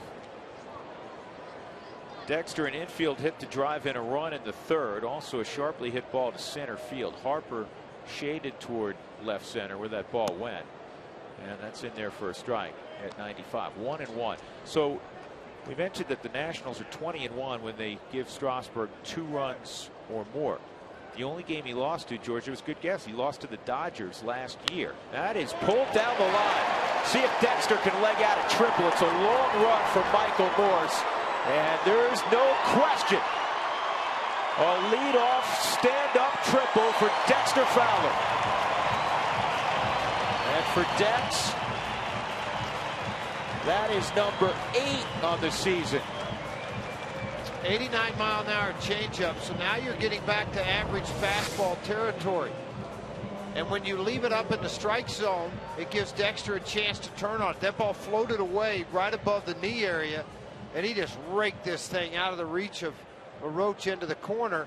And when a ball's hit this hard into the corner at Coors Field as the right fielder, if you don't get there and cut it off early enough, it's going to run the wall, and you have to wait for it to come to you, and that's exactly what he had to do. Ooh. Scudero got hit in the helmet.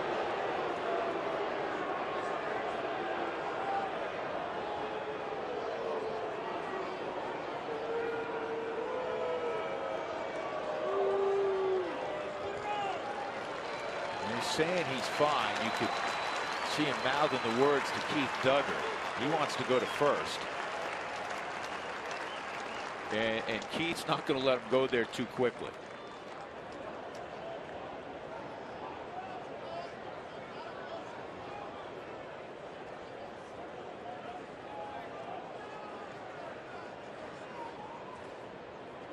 Well, it's never a pretty sight anytime you see a fastball with that kind of velocity going all towards that range when it works into the head area.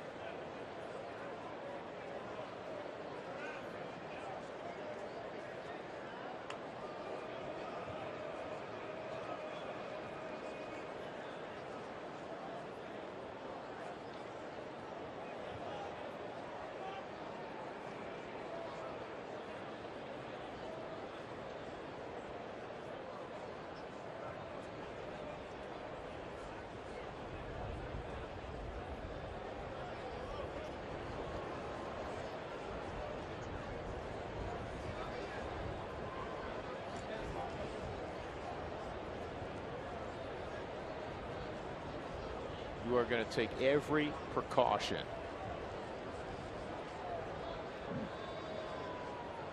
The gun reading was 95. And Scudero's coming out.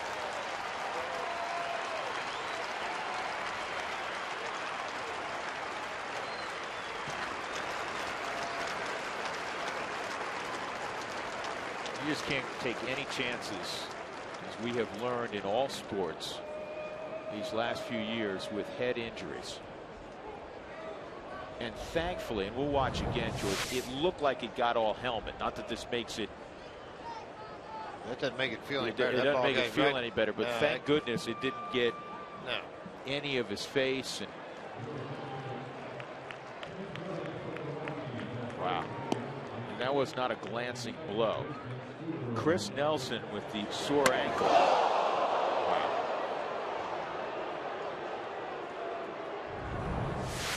Chris Nelson with the bad wheel will be the pinch runner. I'm sure going to play second base. It's either him or EY.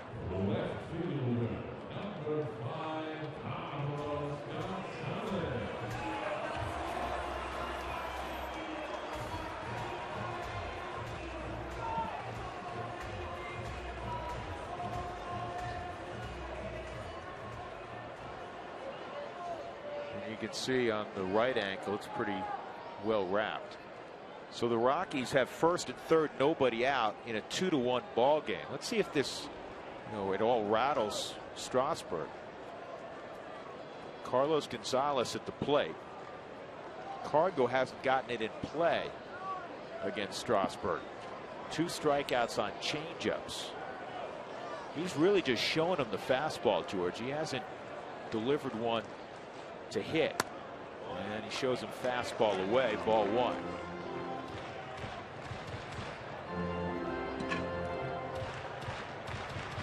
To finish the story on the one game the Nationals lost when Strasburg did get 2 runs or more, he left the game against the Dodgers up 3-0, And 7 runs were scored by the Dodgers after he left. So he pitched pretty good that day. Wasn't his fault. Ted Lilly, for the record, was the starter for the Dodgers that day. First and third, 2-1 Nationals. Rockies hitting in the 6th. Dexter a leadoff triple.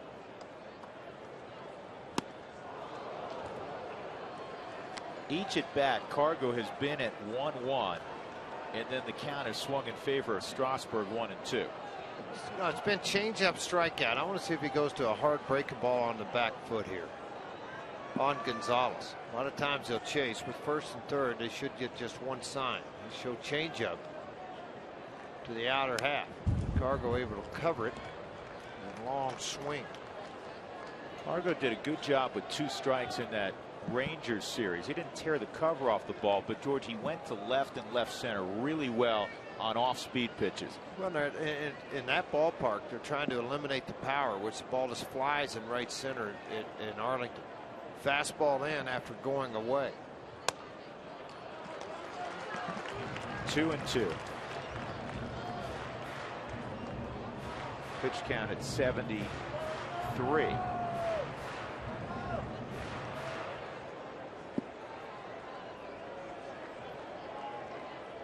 Nelson at first, Fowler at third. Close. Really close. In fact, on the 4th strike zone, it was in there. Let's hold your breath close. And I can understand why it was called low.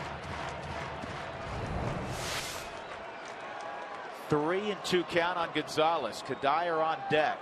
Rockies with an opportunity. Ground ball toward the hole, base hit, and the Rockies have tied it up. Nelson hobbles across the bag at second. That ankle's not well. Carlos Gonzalez worked himself back into the count, George, and knocks in his 53rd run of the year, and what a big one. 333 average with runners in scoring position. The one pitch he hadn't seen, the curveball. And gets way out on the front foot. He does such a great job of keeping his hands back. And so much plate coverage and bat speed that he gets fooled at times out on that front foot, yet still hits the ball with a lot of authority. First and second, nobody out. Kadire at the plate, a strikeout and a fly ball to deep left center. And this is a line shot foul.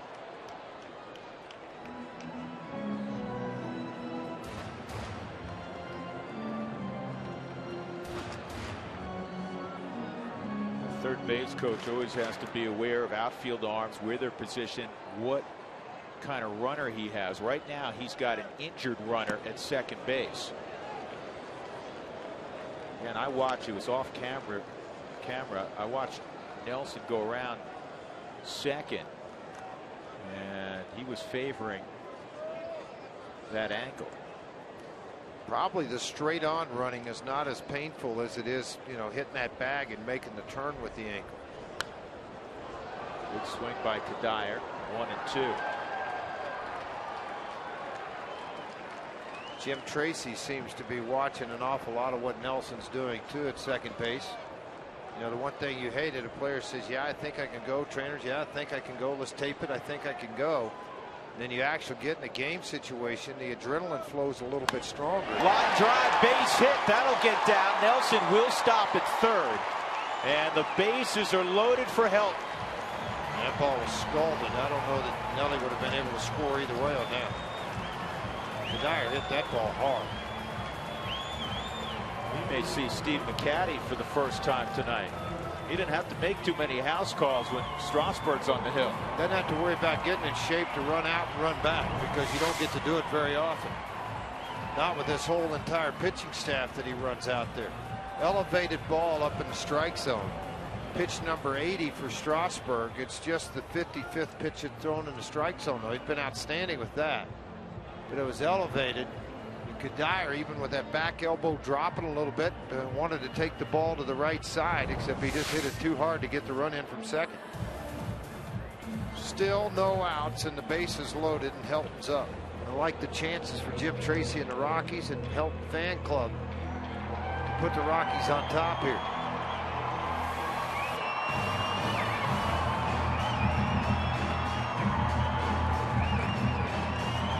Nationals will play it back up the middle, or double play depth up the middle. Zimmerman's 2 steps behind the bag at third, even at first. Well, There's Adam LaRoche. If they've watched what you've watched with Nelson, there's not any necessity really to play up tight. Plus, you feel like your offense will get more runs than what they've gotten to here in this ballpark. So you play a little bit deeper and still have a play at the plate. And maybe a double play because Todd's hitting. Ground ball to short and a soft single to center off the end of the bat for Helton. Here's the 0-1. That was the pitch Todd would like back. He got an inner half fastball.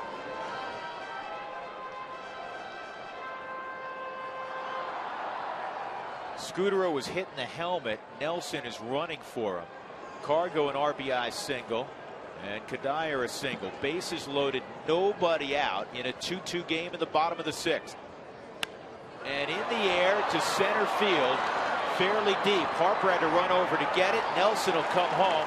Harper will throw to second, and he kind of lobbed it in. It gets away for a moment. Cargo took a couple steps toward the plate. Kadire did a smart thing. He tagged up on that. Everybody moves up. It's 3-2 Rockies. What a shrewd play by Michael Kadire. Yeah, the old veteran Todd Helton coming through and going down and getting an off-speed pitch that he drove into center field. So Harper's got to reroute, momentum going backwards. That's what allowed Harper and everybody else, when he threw that ball in, everybody else to advance because his momentum was headed to the outfield wall, not to the infield. And now Pacheco with the infield in. Against his former foe in the Mountain West Conference, he takes a slider for ball 1.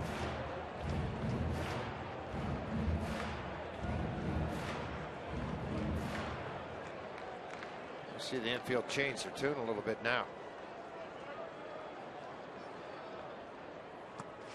And that's away. And he may feel like the worst thing in the world is not a walk here to load the bases for Rosario and have a chance for one pitch to get you out of it.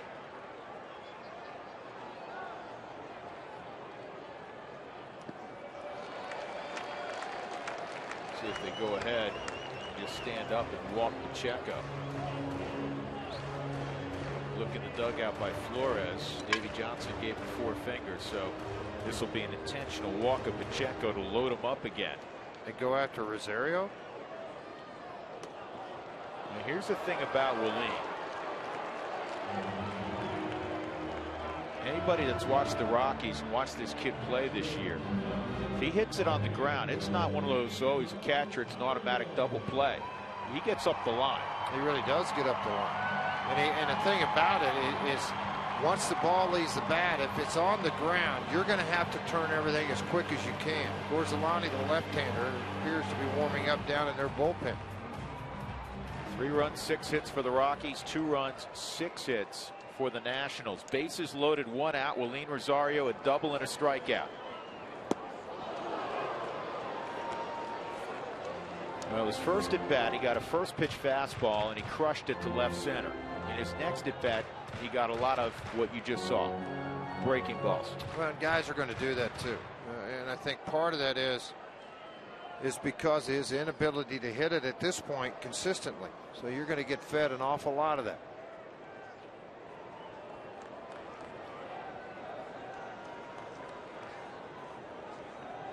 A lot of guys will throw the hard slider or cutter. Strasburg's best breaking ball, the curveball.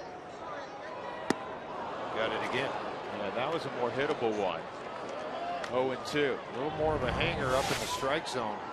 Out of Strasburg's hand. See how his fingers worked around it instead of on top of it. So the spin is a 3/4 spin, and with his arm speed and the velocity of the pitch, it will have a tendency to hang. That's how he struck him out last time. He got him to chase a fastball up and out of the zone. 1-2. Herrera's on deck. Cargo at third. The Rockies up 3-2. Boy, how big would a hit here be? Moline has got it level at 2-2.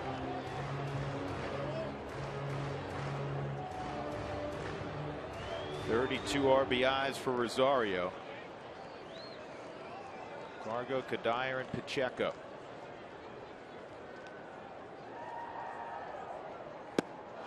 Struck him out on a curveball. 2 outs.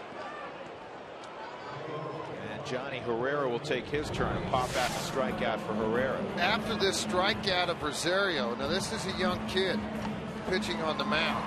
Sometimes if you back off mentally thinking, oh, I've got the 8-hole hitter up, and then you lackadaisically get after a pitch. Now, Strasburg's not a guy that seemed would do that, but sometimes it's a letdown to get the second out. When you go to attack that third out, they make a mistake, and the offense can make them pay for it. Yeah, Johnny Herrera with the look back to Angel Hernandez.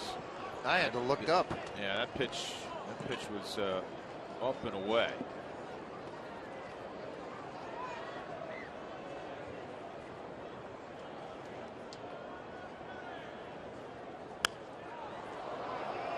And now Johnny in a hole 0-2.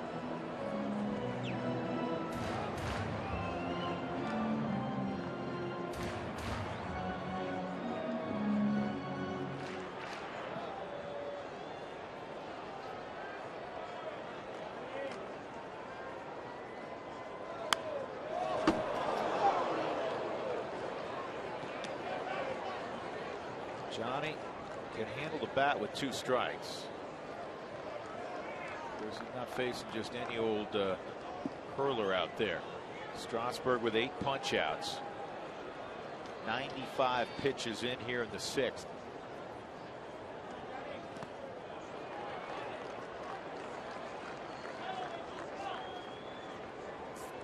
You're in a breaking ball count, a dirt ball count, if you will, George. And nobody knows that better than Carlos Gonzalez. I'm sure Richie Dowers reminded him. He'll get a good walking lead, and if the ball kicks away, he'll come flying. There's Richie. 1-2. And a ground ball up the middle, not hit that hard, and Desmond runs to the bag. The Rockies get a pair of runs against Strasburg in the 6th. They have a 3-2 lead.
Brought to you by your Colorado Hyundai dealers and America's most fuel-efficient car company, Hyundai.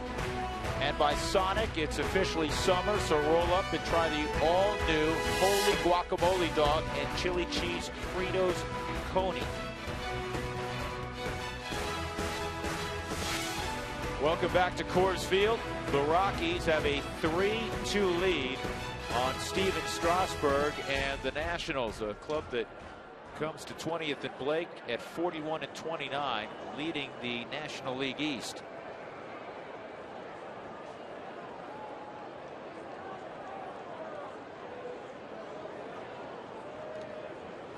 Josh Renicky, in his second inning of work, will face 9-1-2 in the batting order, and Strasburg's evening is done after having to work through that situation in the 6th inning. And Steve Lombardozzi Jr. will be the pinch hitter. His dad played in the big leagues. Here's Steve Lombardozzi. Starting second baseman on the '87 World Series team with the Twins. Now a financial advisor. And young Mr. Lombardozzi has traveled very quickly through the Washington chain. Done a very nice job of it also. I'd say, do you remember him in '87, but he wasn't born yet. No, he wasn't around. 1 ball, 1 strike on Lombardozzi.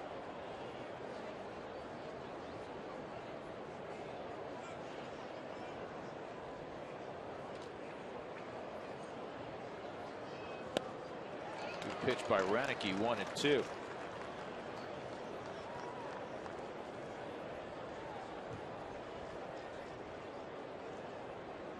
Lombardozzi just 8 for his last 50.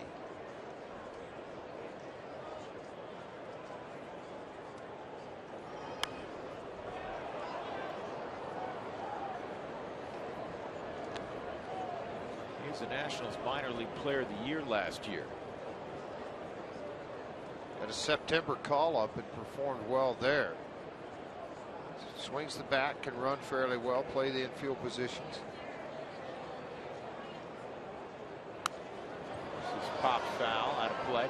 Here we're talking about Moore and what a great run he's had in the Nationals minor league system, having an impact on the big league team, the left fielder tonight, a 16th round pick. Lombardozzi in '06 was a 19th round pick.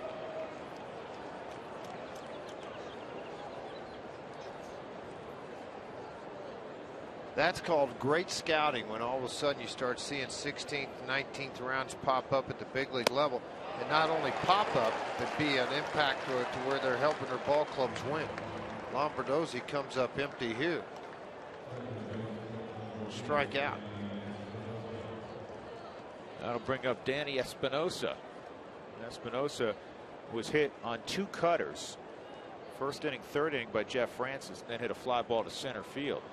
Francis pitched well, 5 innings, 2 runs, 5 hits, didn't walk anybody, struck out 5, only 66 pitches. Reminded me of the Jeff Francis of old. Really utilized his off-speed pitches, showed his fastball well.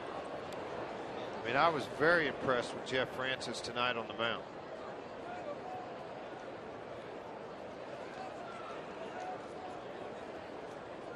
The lefty Rex Brothers getting loose down in the bullpen.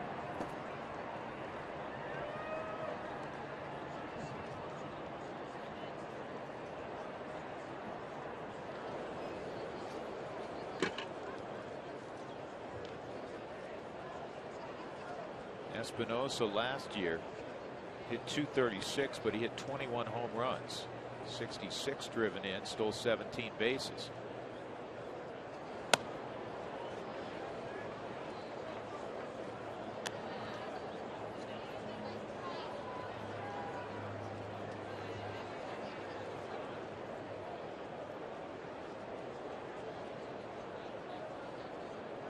Tied Freddie Freeman for the most rookie home runs in the National League last year. Try to drag another bunt, and the diving catch is made by Rosario. And Wallin gets a hand up from Josh Renicky. Good hustle by the 23-year-old Wallin Rosario. Well done. Well, you got to find the baseball number 1 when they throw this bunt out. You know that it's up in the air as you charge out. You notice 2 steps forward, then 4 to the left, showing the quickness that he can demonstrate at times. Had his left knee turned in also, expecting a breaking ball. Good job for Rosario. Bryce Harper is at the plate, 2 outs and nobody on. And as Rosario goes to the mound, we'll check in again with Mark Stout. Mark?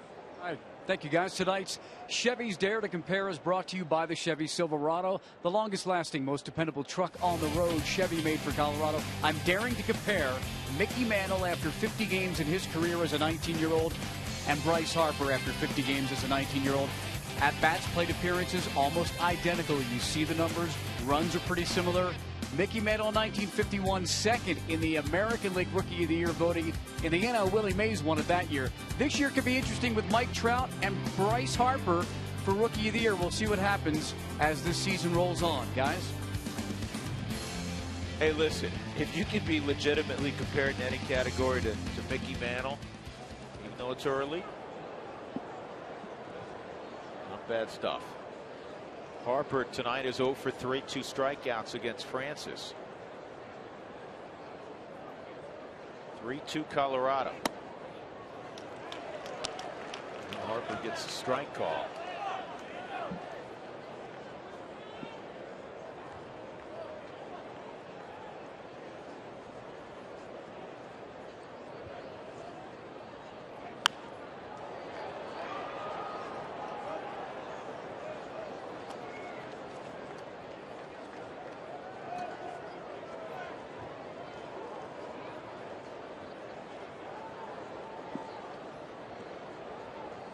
Year Mantle, by the way, finished second. 51 season. Gil McDougall, teammate, was Rookie of the Year. 0-2.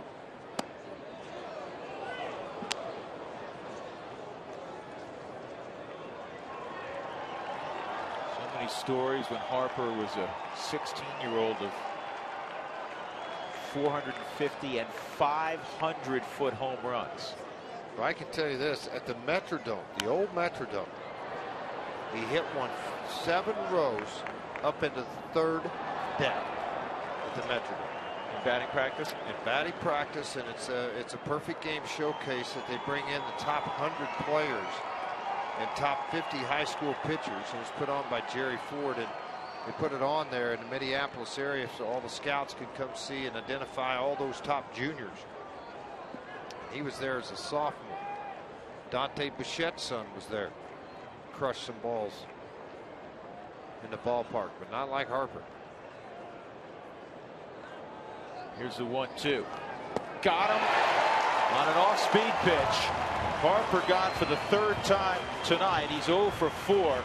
Great work by Josh Renicky in the 7th. The Rockies have a 3-2 lead. Stretch time at Coors Field.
Look back. 3rd inning. Ryan Zimmerman bounced one down the first base line, and it hit the first base bag. Turned into a double and an RBI. Rockies got it back, an infield hit. Dexter Fowler would score. Would knock in Willeen Rosario, who had doubled. And then Strasburg back-to-back doubles. Jesus Flores before him. That made it 2-1. But the Rockies really put a rally together in the 6th inning. Carlos Gonzalez, a great at-bat, a base hit on a 3-2 pitch. Brought home Dexter Fowler, who had tripled, and then Todd Helton reached down on a breaking ball and hit a sac fly. Chris Nelson running for Marco Scutaro, who was hit in the helmet. Marco said he was okay, but the Rockies elected to take him out of the game. Nelson in there defensively at second base, and 9-1-2 as Tom Gorzolani takes over. Eric Young will hit for Josh Renicky. 2 good innings from Renicky. Pretty good numbers here for Gorzolani, a longtime veteran, been around a little while. 20 ball games he's appeared in. Another one of those quick twitch guys. A fastball 88, 92 miles an hour. He'll sit 89, 90. Meaning quick twitch, folks, it's a short, quick arm action to the plate. So 89 sometimes will appear to be 91, 92 to hitters. 1 ball, 1 strike on Eric Young, who started yesterday. Young reached base 3 times in yesterday's ball game. Texas won 4-2. Junior was hit by a pitch twice in the game yesterday. Also had a base hit, a stolen base.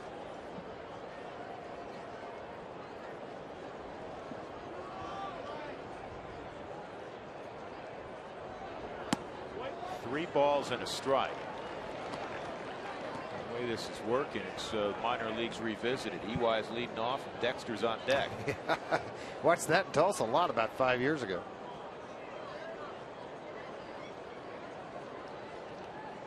They had a lot of speed on that team. Corey Wimberly was on that ball club. Gone over to the Oakland A's, playing at AAA. Now playing, I'm not sure who with, but I think Washington. Doug, I'm on it.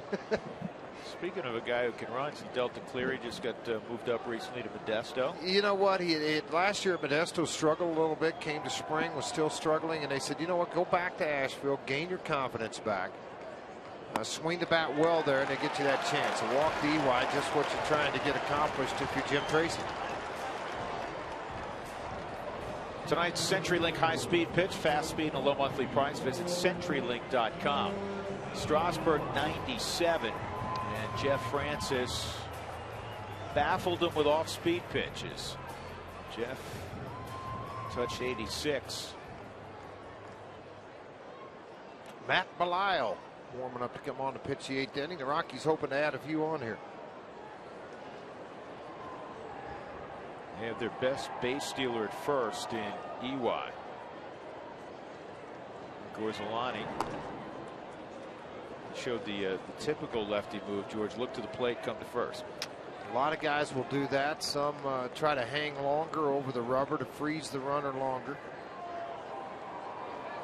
Steve Carlton was a master of that. Who got on against him? Clayton Richard was a guy that right now in San Diego that has a similar move to Steve Carlton. Very good. Not many, to answer your question. Not many at all. I don't remember Steve, pitching out of the stretch much. No, Steve, I hope you're watching down in Durango tonight. Lefty living in Colorado.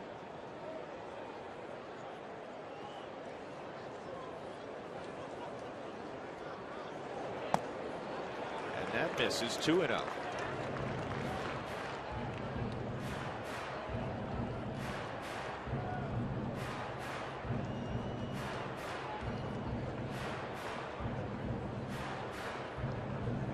By the way, Corey Wimberly's playing in Buffalo AAA for the Mets, hitting .308 in 34 ball games there.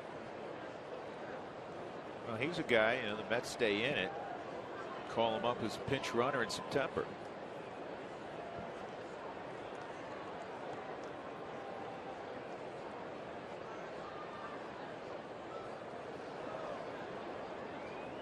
EY takes off, and the throw's not going to get it. So Junior swipes second. And for Young, his 10th stolen base of the year. And against left-handers, it's frustrating even more, because you're looking straight at them when they take off. He's concentrated on making the pitch. But what EY can do with a right-handed bat up is still create some havoc for Gorzelani, with Dexter Fowler up at the plate with longer leads and even steal third base. And if their defense is going to stay wide in the middle, now they were pointing at each other. Who's going to hold him on? Espinosa, the second baseman, comes over.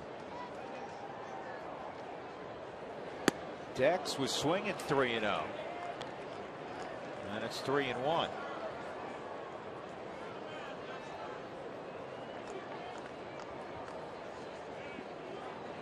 Two for 3 tonight for Dexter. Yesterday, he reached 3 times, a hit, 2 walks, batting 9th down in Texas. On Saturday night, single, home run, single. I always say this, George. Every hitter, I don't care how talented they are, they're streaky. We watched Josh Hamilton. He couldn't hit the ball out of the infield. He could barely make contact all weekend long. It's just, what are the roller coaster rides? How long are you on the bottom trough? How long are you on the top? Yeah, most of those guys can level off at the great ones like Josh Hamilton. It levels off at a pretty good number. Yeah, 3-2. And Dexter is a strikeout victim, so he can't move along his buddy Eric Young. And that'll bring up Chris Nelson for the first time tonight.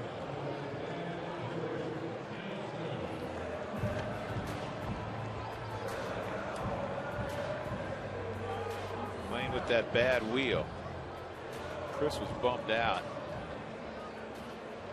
when he woke up Sunday and it was really swollen, because Saturday in another big ball game, 2-run single, a double and a run scored, deep drive to center field that was caught by Craig Gentry. That's a strike. A couple hits on Friday night in Texas. Hit a 2-run home run the final ball game in Philadelphia.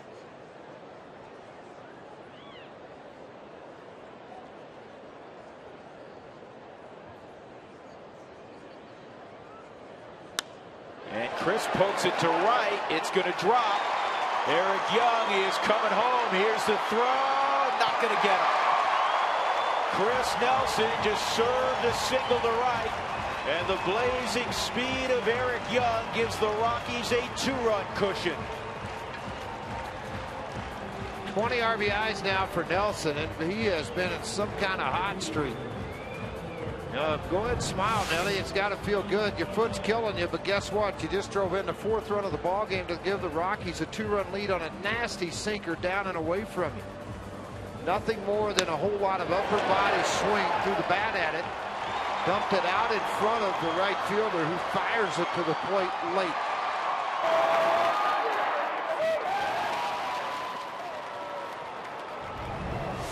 Nelson's now got a 6-game hitting streak. He's 10 for his last 22. Cargo at the plate. Slider swung on and missed. 2 home runs, 7 RBIs during that little 6-game hitting streak for Nelson.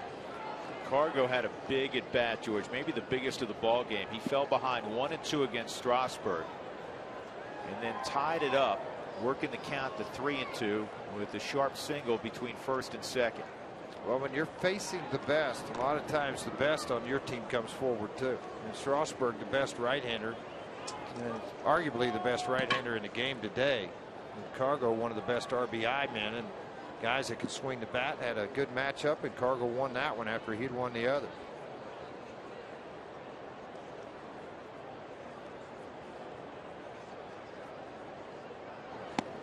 And he went to the sweeper again. Sweeping slider, 0-2. Gorzelani, former starter with the Pirates. In fact, there's only 2 pitchers on the Nationals that weren't originally starters when they got to the big leagues, and one guy is a former Rocky farmhand, Ryan Matthews.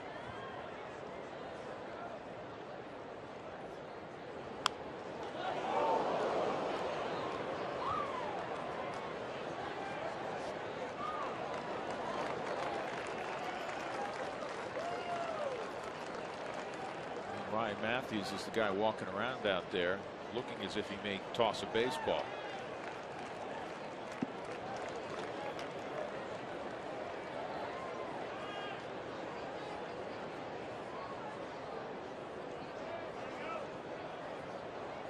Oh, 2. Yeah, he got away with one there. That was a frisbee up in the zone. He's lucky that thing didn't end up in the second deck. Real lucky. Because anytime you work to the side of the baseball, look at how the ball's moving. That ball's not any downward tilt at all. It's just flat on the swing plane of Gonzalez.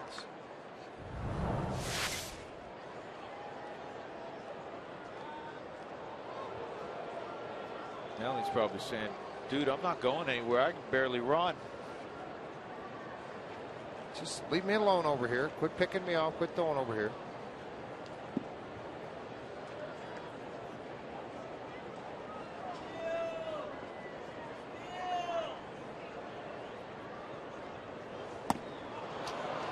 And Cargo strikes out. That's the second out.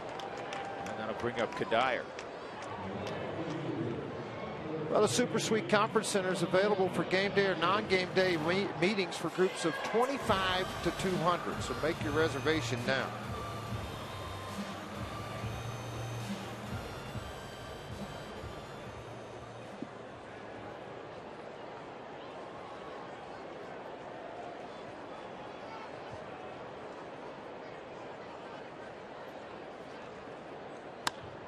Kadire hits it in the air to right.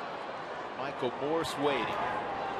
And that's all. But in the inning, a leadoff walk by EY, a stolen base, and Chris Nelson got him home. 4-2 Colorado.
The Farmers Insurance report card. Rockies bullpen in June, 4-2. And they have an ERA of 3.38, which is 4th best in the National League. And they've been averaging a lot of work. Look at that, 4 1/3 per game. They've really had a terrific year by and large. Matt Belisle will take over in the 8th inning. Jeff Francis went 5. Josh Renicke's the pitcher of record, 2 scoreless innings. Jeff pitched well, gave up just a couple of runs on 5 hits, didn't walk anybody, struck out 5. Rennicke a hit, a walk, and a couple of strikeouts. And first pitch swinging is a pop fly to center field. Ryan Zimmerman is out on 1 pitch, and that's a big first out. That'll bring up Michael Morse.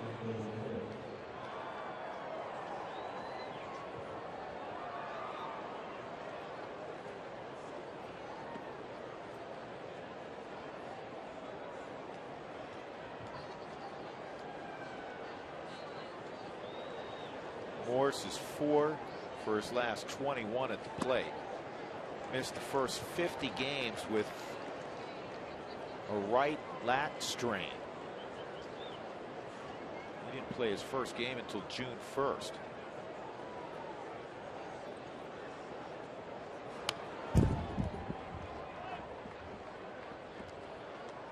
Belisle works quickly and pounds the strike zone. 0-2 the count. Part of the advantage of being an effective reliever is trusting your stuff and attacking that zone, just what you're talking about, Drew, because if you do, you're ahead strike one. That's when you see a lot of hitters try to back out and break the rhythm up of a pitcher. Swing and a miss on a hard breaking ball down and away. He gets the strikeout. We're out number 2 here in the 8th. Very good location because he's going to chase a ball because you're ahead in the count. And this ball's well out of the strike zone. 2 or 3 swings today by the Washington Nationals hitters have been where the ball is outside the swing path of the bat. Tells you they're getting some great deception on balls. Adam LaRoche takes a strike. Coors Field to spot the Rockies opening up a 4-game series against the Nationals with a 4-2 lead. Strasburg is on the losing end right now. Rockies got 3 runs off him on 6 hits. 2 outs in the 8th inning. Drew Goodman, George Frazier, and Mark Stout. And it's 1-2 on LaRoche. And this was a record-setting day at Coors Field in terms of temperature. At first pitch tonight, the temperature was 100 degrees. Never before had a game started at Coors Field when the temperature was above 97. It's cooled off to 93.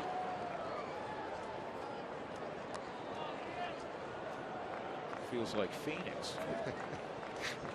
It really did today. When I got in town this morning, it was about 6:30, and I said, hey, this is pretty nice. 75 and a nice little breeze, felt comfortable. Went in, took a little nap, came back out, and I said, this is Oklahoma. I went back inside. Said it was muggy. Man.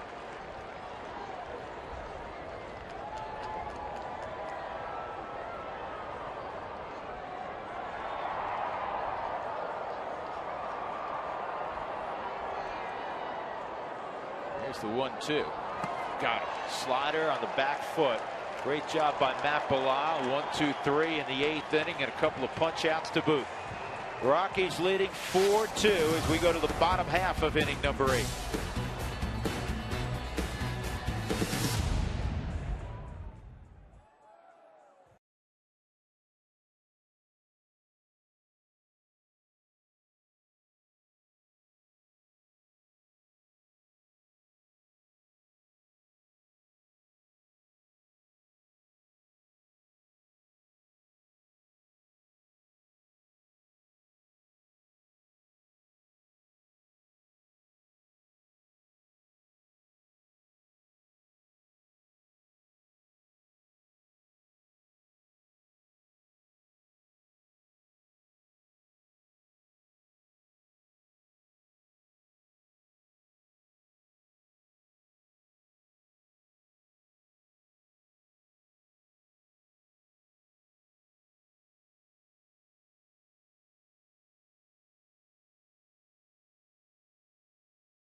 Rockies fan in attendance, a Nationals fan.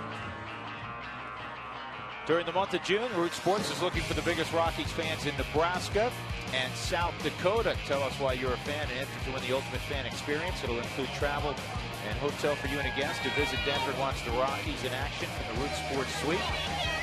And plenty more prizes. For official rules and to enter, visit RockyMountain.rootsports.com.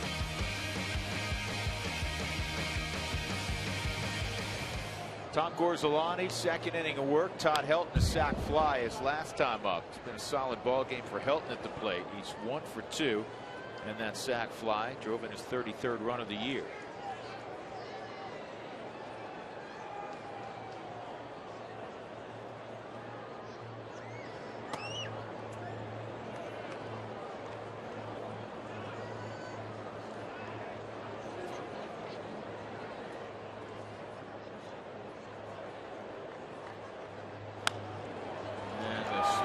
Ball to second. Helton is out by a step and a half. Danny Espinosa making the play.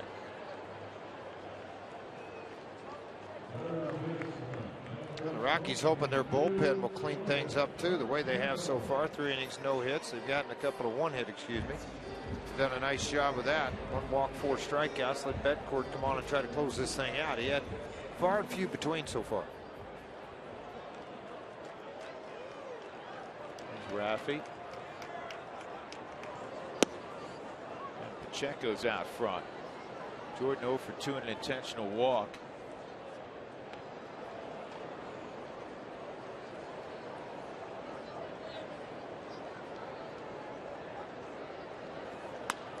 And he drives the ball high in deep left field, and it's going to be run down right in front of the wall by Tyler Moore.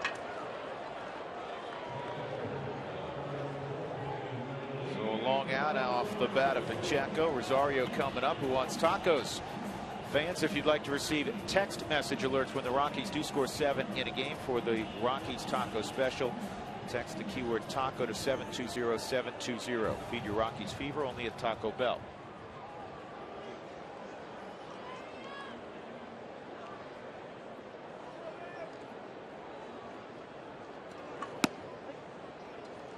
Considering all the problems this year with the Rockies, a great crowd here on a summer Monday.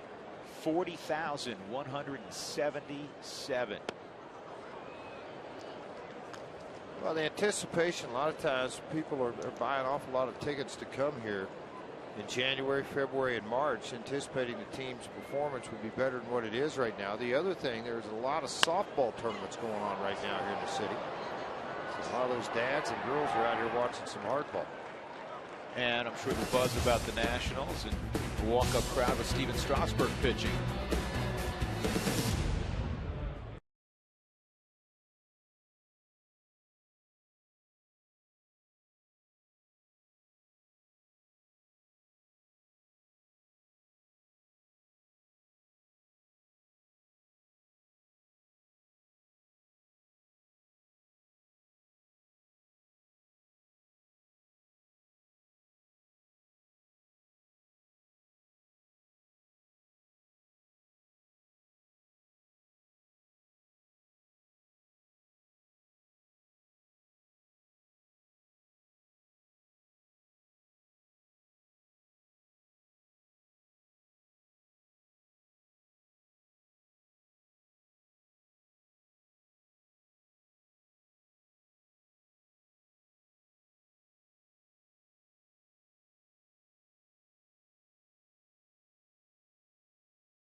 Is brought to you by Southwest Airlines. Find our fares online only at southwest.com.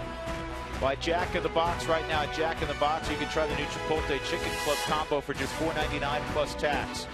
And by Ram Trucks, Guts, Glory, Ram. Great crowd on a hot night at Coors Field, and they've been rewarded thus far. The Rockies lead 4-2. A chance to beat Steven Strasburg. Post-game show to follow. Here's Jenny Kavnar. Jenny? Drew, you mentioned the word hot, so here's our hot topics that are coming up tonight on the Toyota postgame show.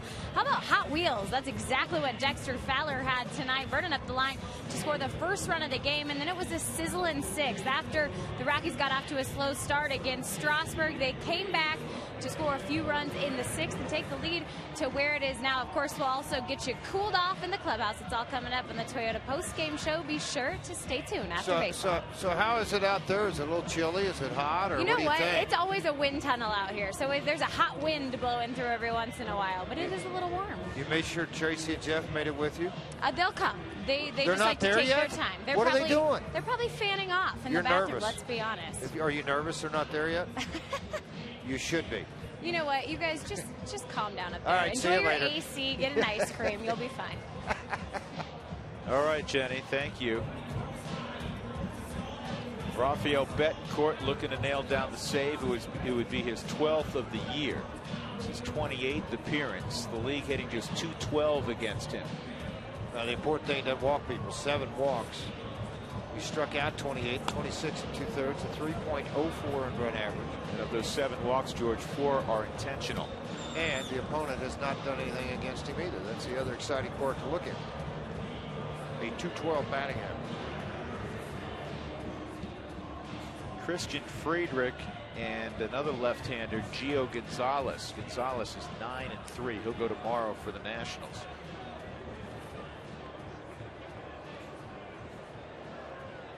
Ian Desmond will lead it off. He had a triple with 2 outs in the 6th inning and was stranded by Josh Renicky.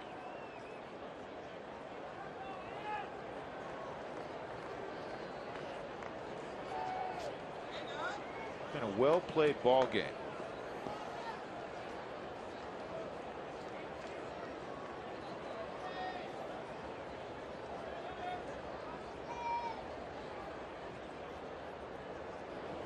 Well, the plan of 75 pitches works out pretty like a genius tonight, and it looks good for the Rockies. I mean, Francis gave them the 5 innings, Renicky a couple. Lyle does his job, and it makes the job much easier for Jim Tracy and Bob Apodaca when it goes this way. The last 2 ball games, the Rockies bullpen's thrown up 8 1/3 scoreless. Hope to continue it here to make it 9 1/3.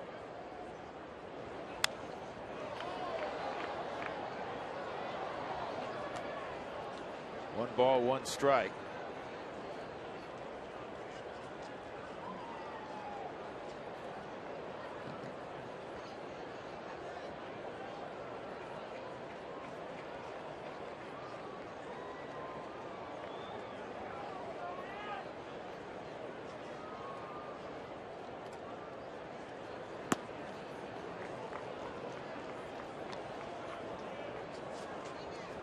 I hope everybody shows up the yard tomorrow, because you're going to get a $1 hot dog, courtesy of Hebrew National. They'll give out the coupons tomorrow to the first 10,000. Make sure one of those first 10,000 at the ballpark get a $1 hot dog.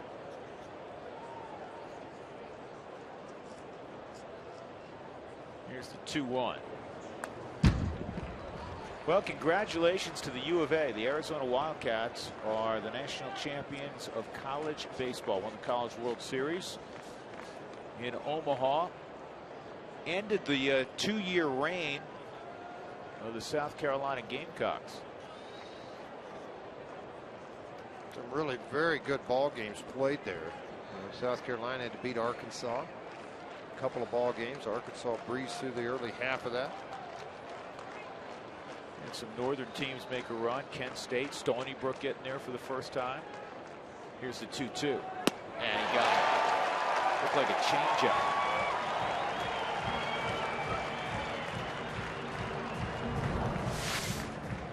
And the curveball. Got way on top of the hook, turned it into a big 12-6, just reduced velocity off of it, got him well out on his front foot and strikeout.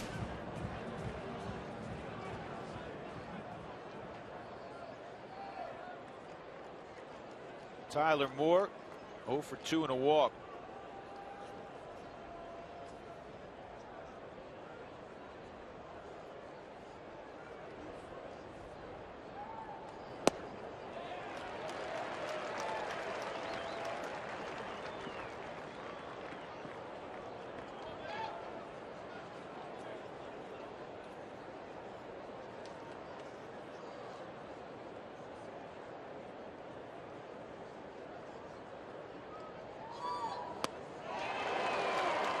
0-2 on Moore. I think the Rockies, obviously watching all this, kind of picked up on something with the breaking ball, because they're having a difficult time tonight with all the off-speed stuff.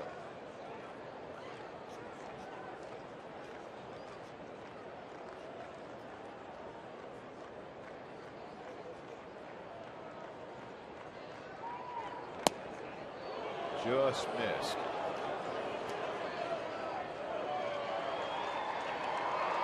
We've explained this before. Rafael Betancourt and Matt Belisle have forged a very strong relationship. They feed off one another's professionalism. And Matt Belisle is quick to tell you he's learned a lot from playing with Rafael Betancourt.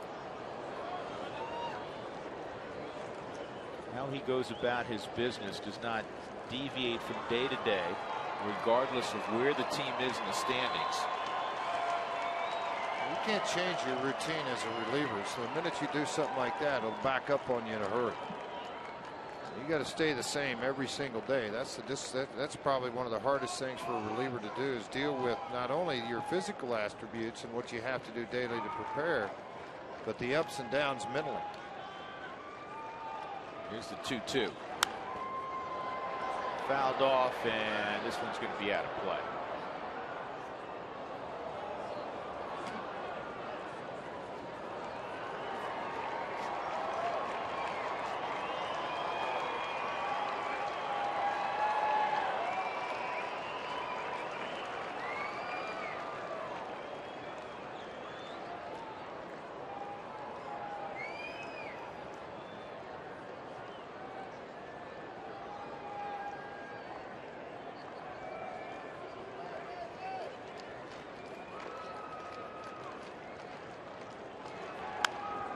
Got him to reach for a breaking ball. Shallow center. Dexter can't make it. Neither can Nelson.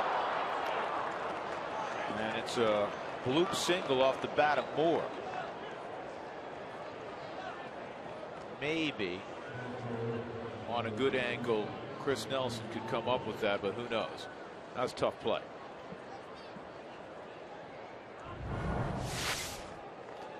They'll give you another opportunity to look at it here. Hard slider.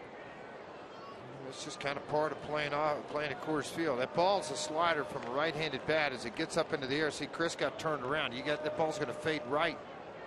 It's going to fade over your right shoulder. Chris ran to a point where he thought he'd have an opportunity to make a play, and the ball just faded away from him.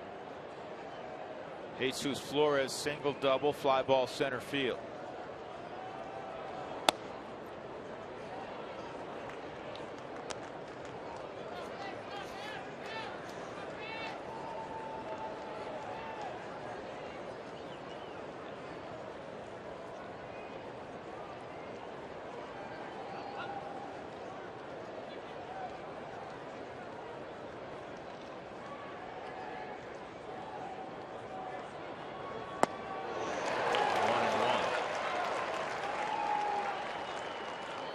Flores, like so many catchers in the big leagues, a native of Venezuela.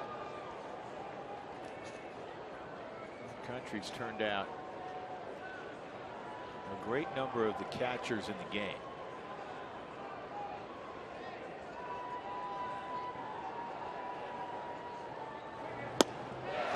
Good fastball from Betancourt, he himself a native of Venezuela. A lot of those little slow rollers, and they come right back with that high heat, run it right by him. But it's the positioning of that high heat, away and up, out, away from the hitter, where they can do damage with it.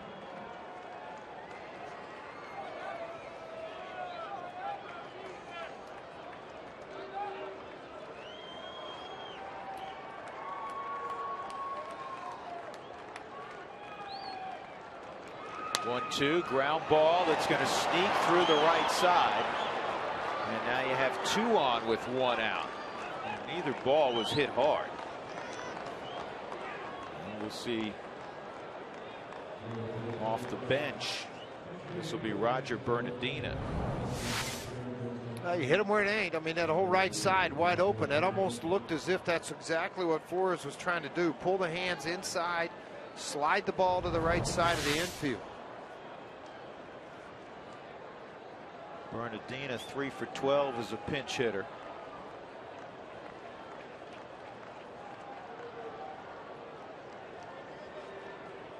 (4-2) Colorado, trying to get 2 more outs.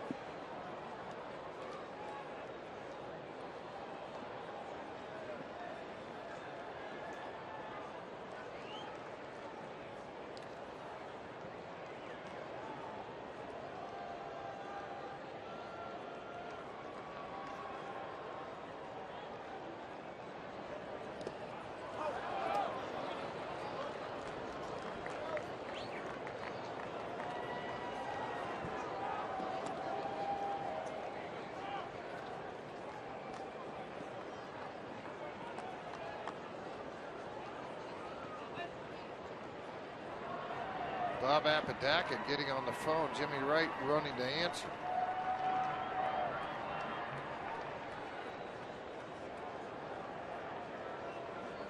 That would call, I would think, would go to Rex Brothers, the young lefty that throws awfully hard and had been very good and successful of late. Line drive, Kadayer's there. And they're 2 outs. And that's the game of baseball in a nutshell, George. You have a pop fly single and a seeing eye ground ball that gets through, and the one guy that hits it hard is heading back to the dugout. Yeah, and that's where luck's on your side. The 2 guys standing on the bag and the guy standing on the mound. Because that ball was hit awfully hard. Now Betancourt with 2 outs will face the top of their lineup. Espinosa, Harper. You hope it's only Espinosa. Espinosa, the switch hitter, in from the left side. 0 for 2. Reached twice when he was hit.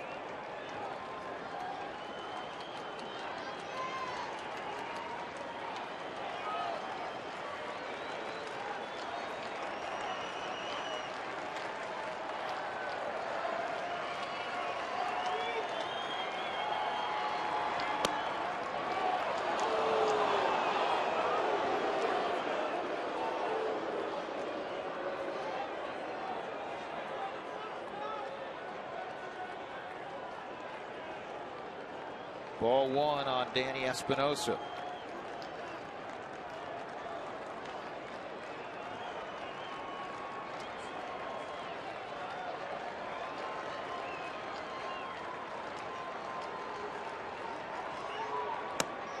On the corner.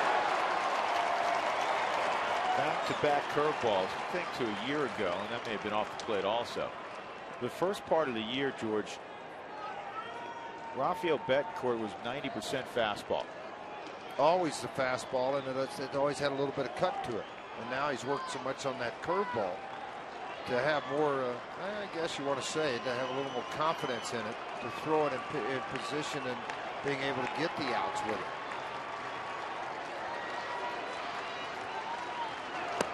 Good fastball. Where's that? Wow. It appeared down and a little bit off. Well, it was away. Okay. Off the plate. It's centered up. Rafael or Willie Rosario. So watch behind the plate here. It's going to have that late little run. Rosario really extends that arm to try to keep it in the strike zone, but it is off the plate.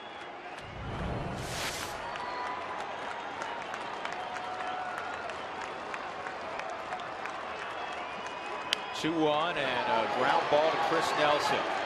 They'll flip underhand to Helton, and the Rockies have defeated the Nationals and Steven Strasburg 4-2 in one of the better ball games they've played this year. The Rockies prevail, and they beat one of the toughest pitchers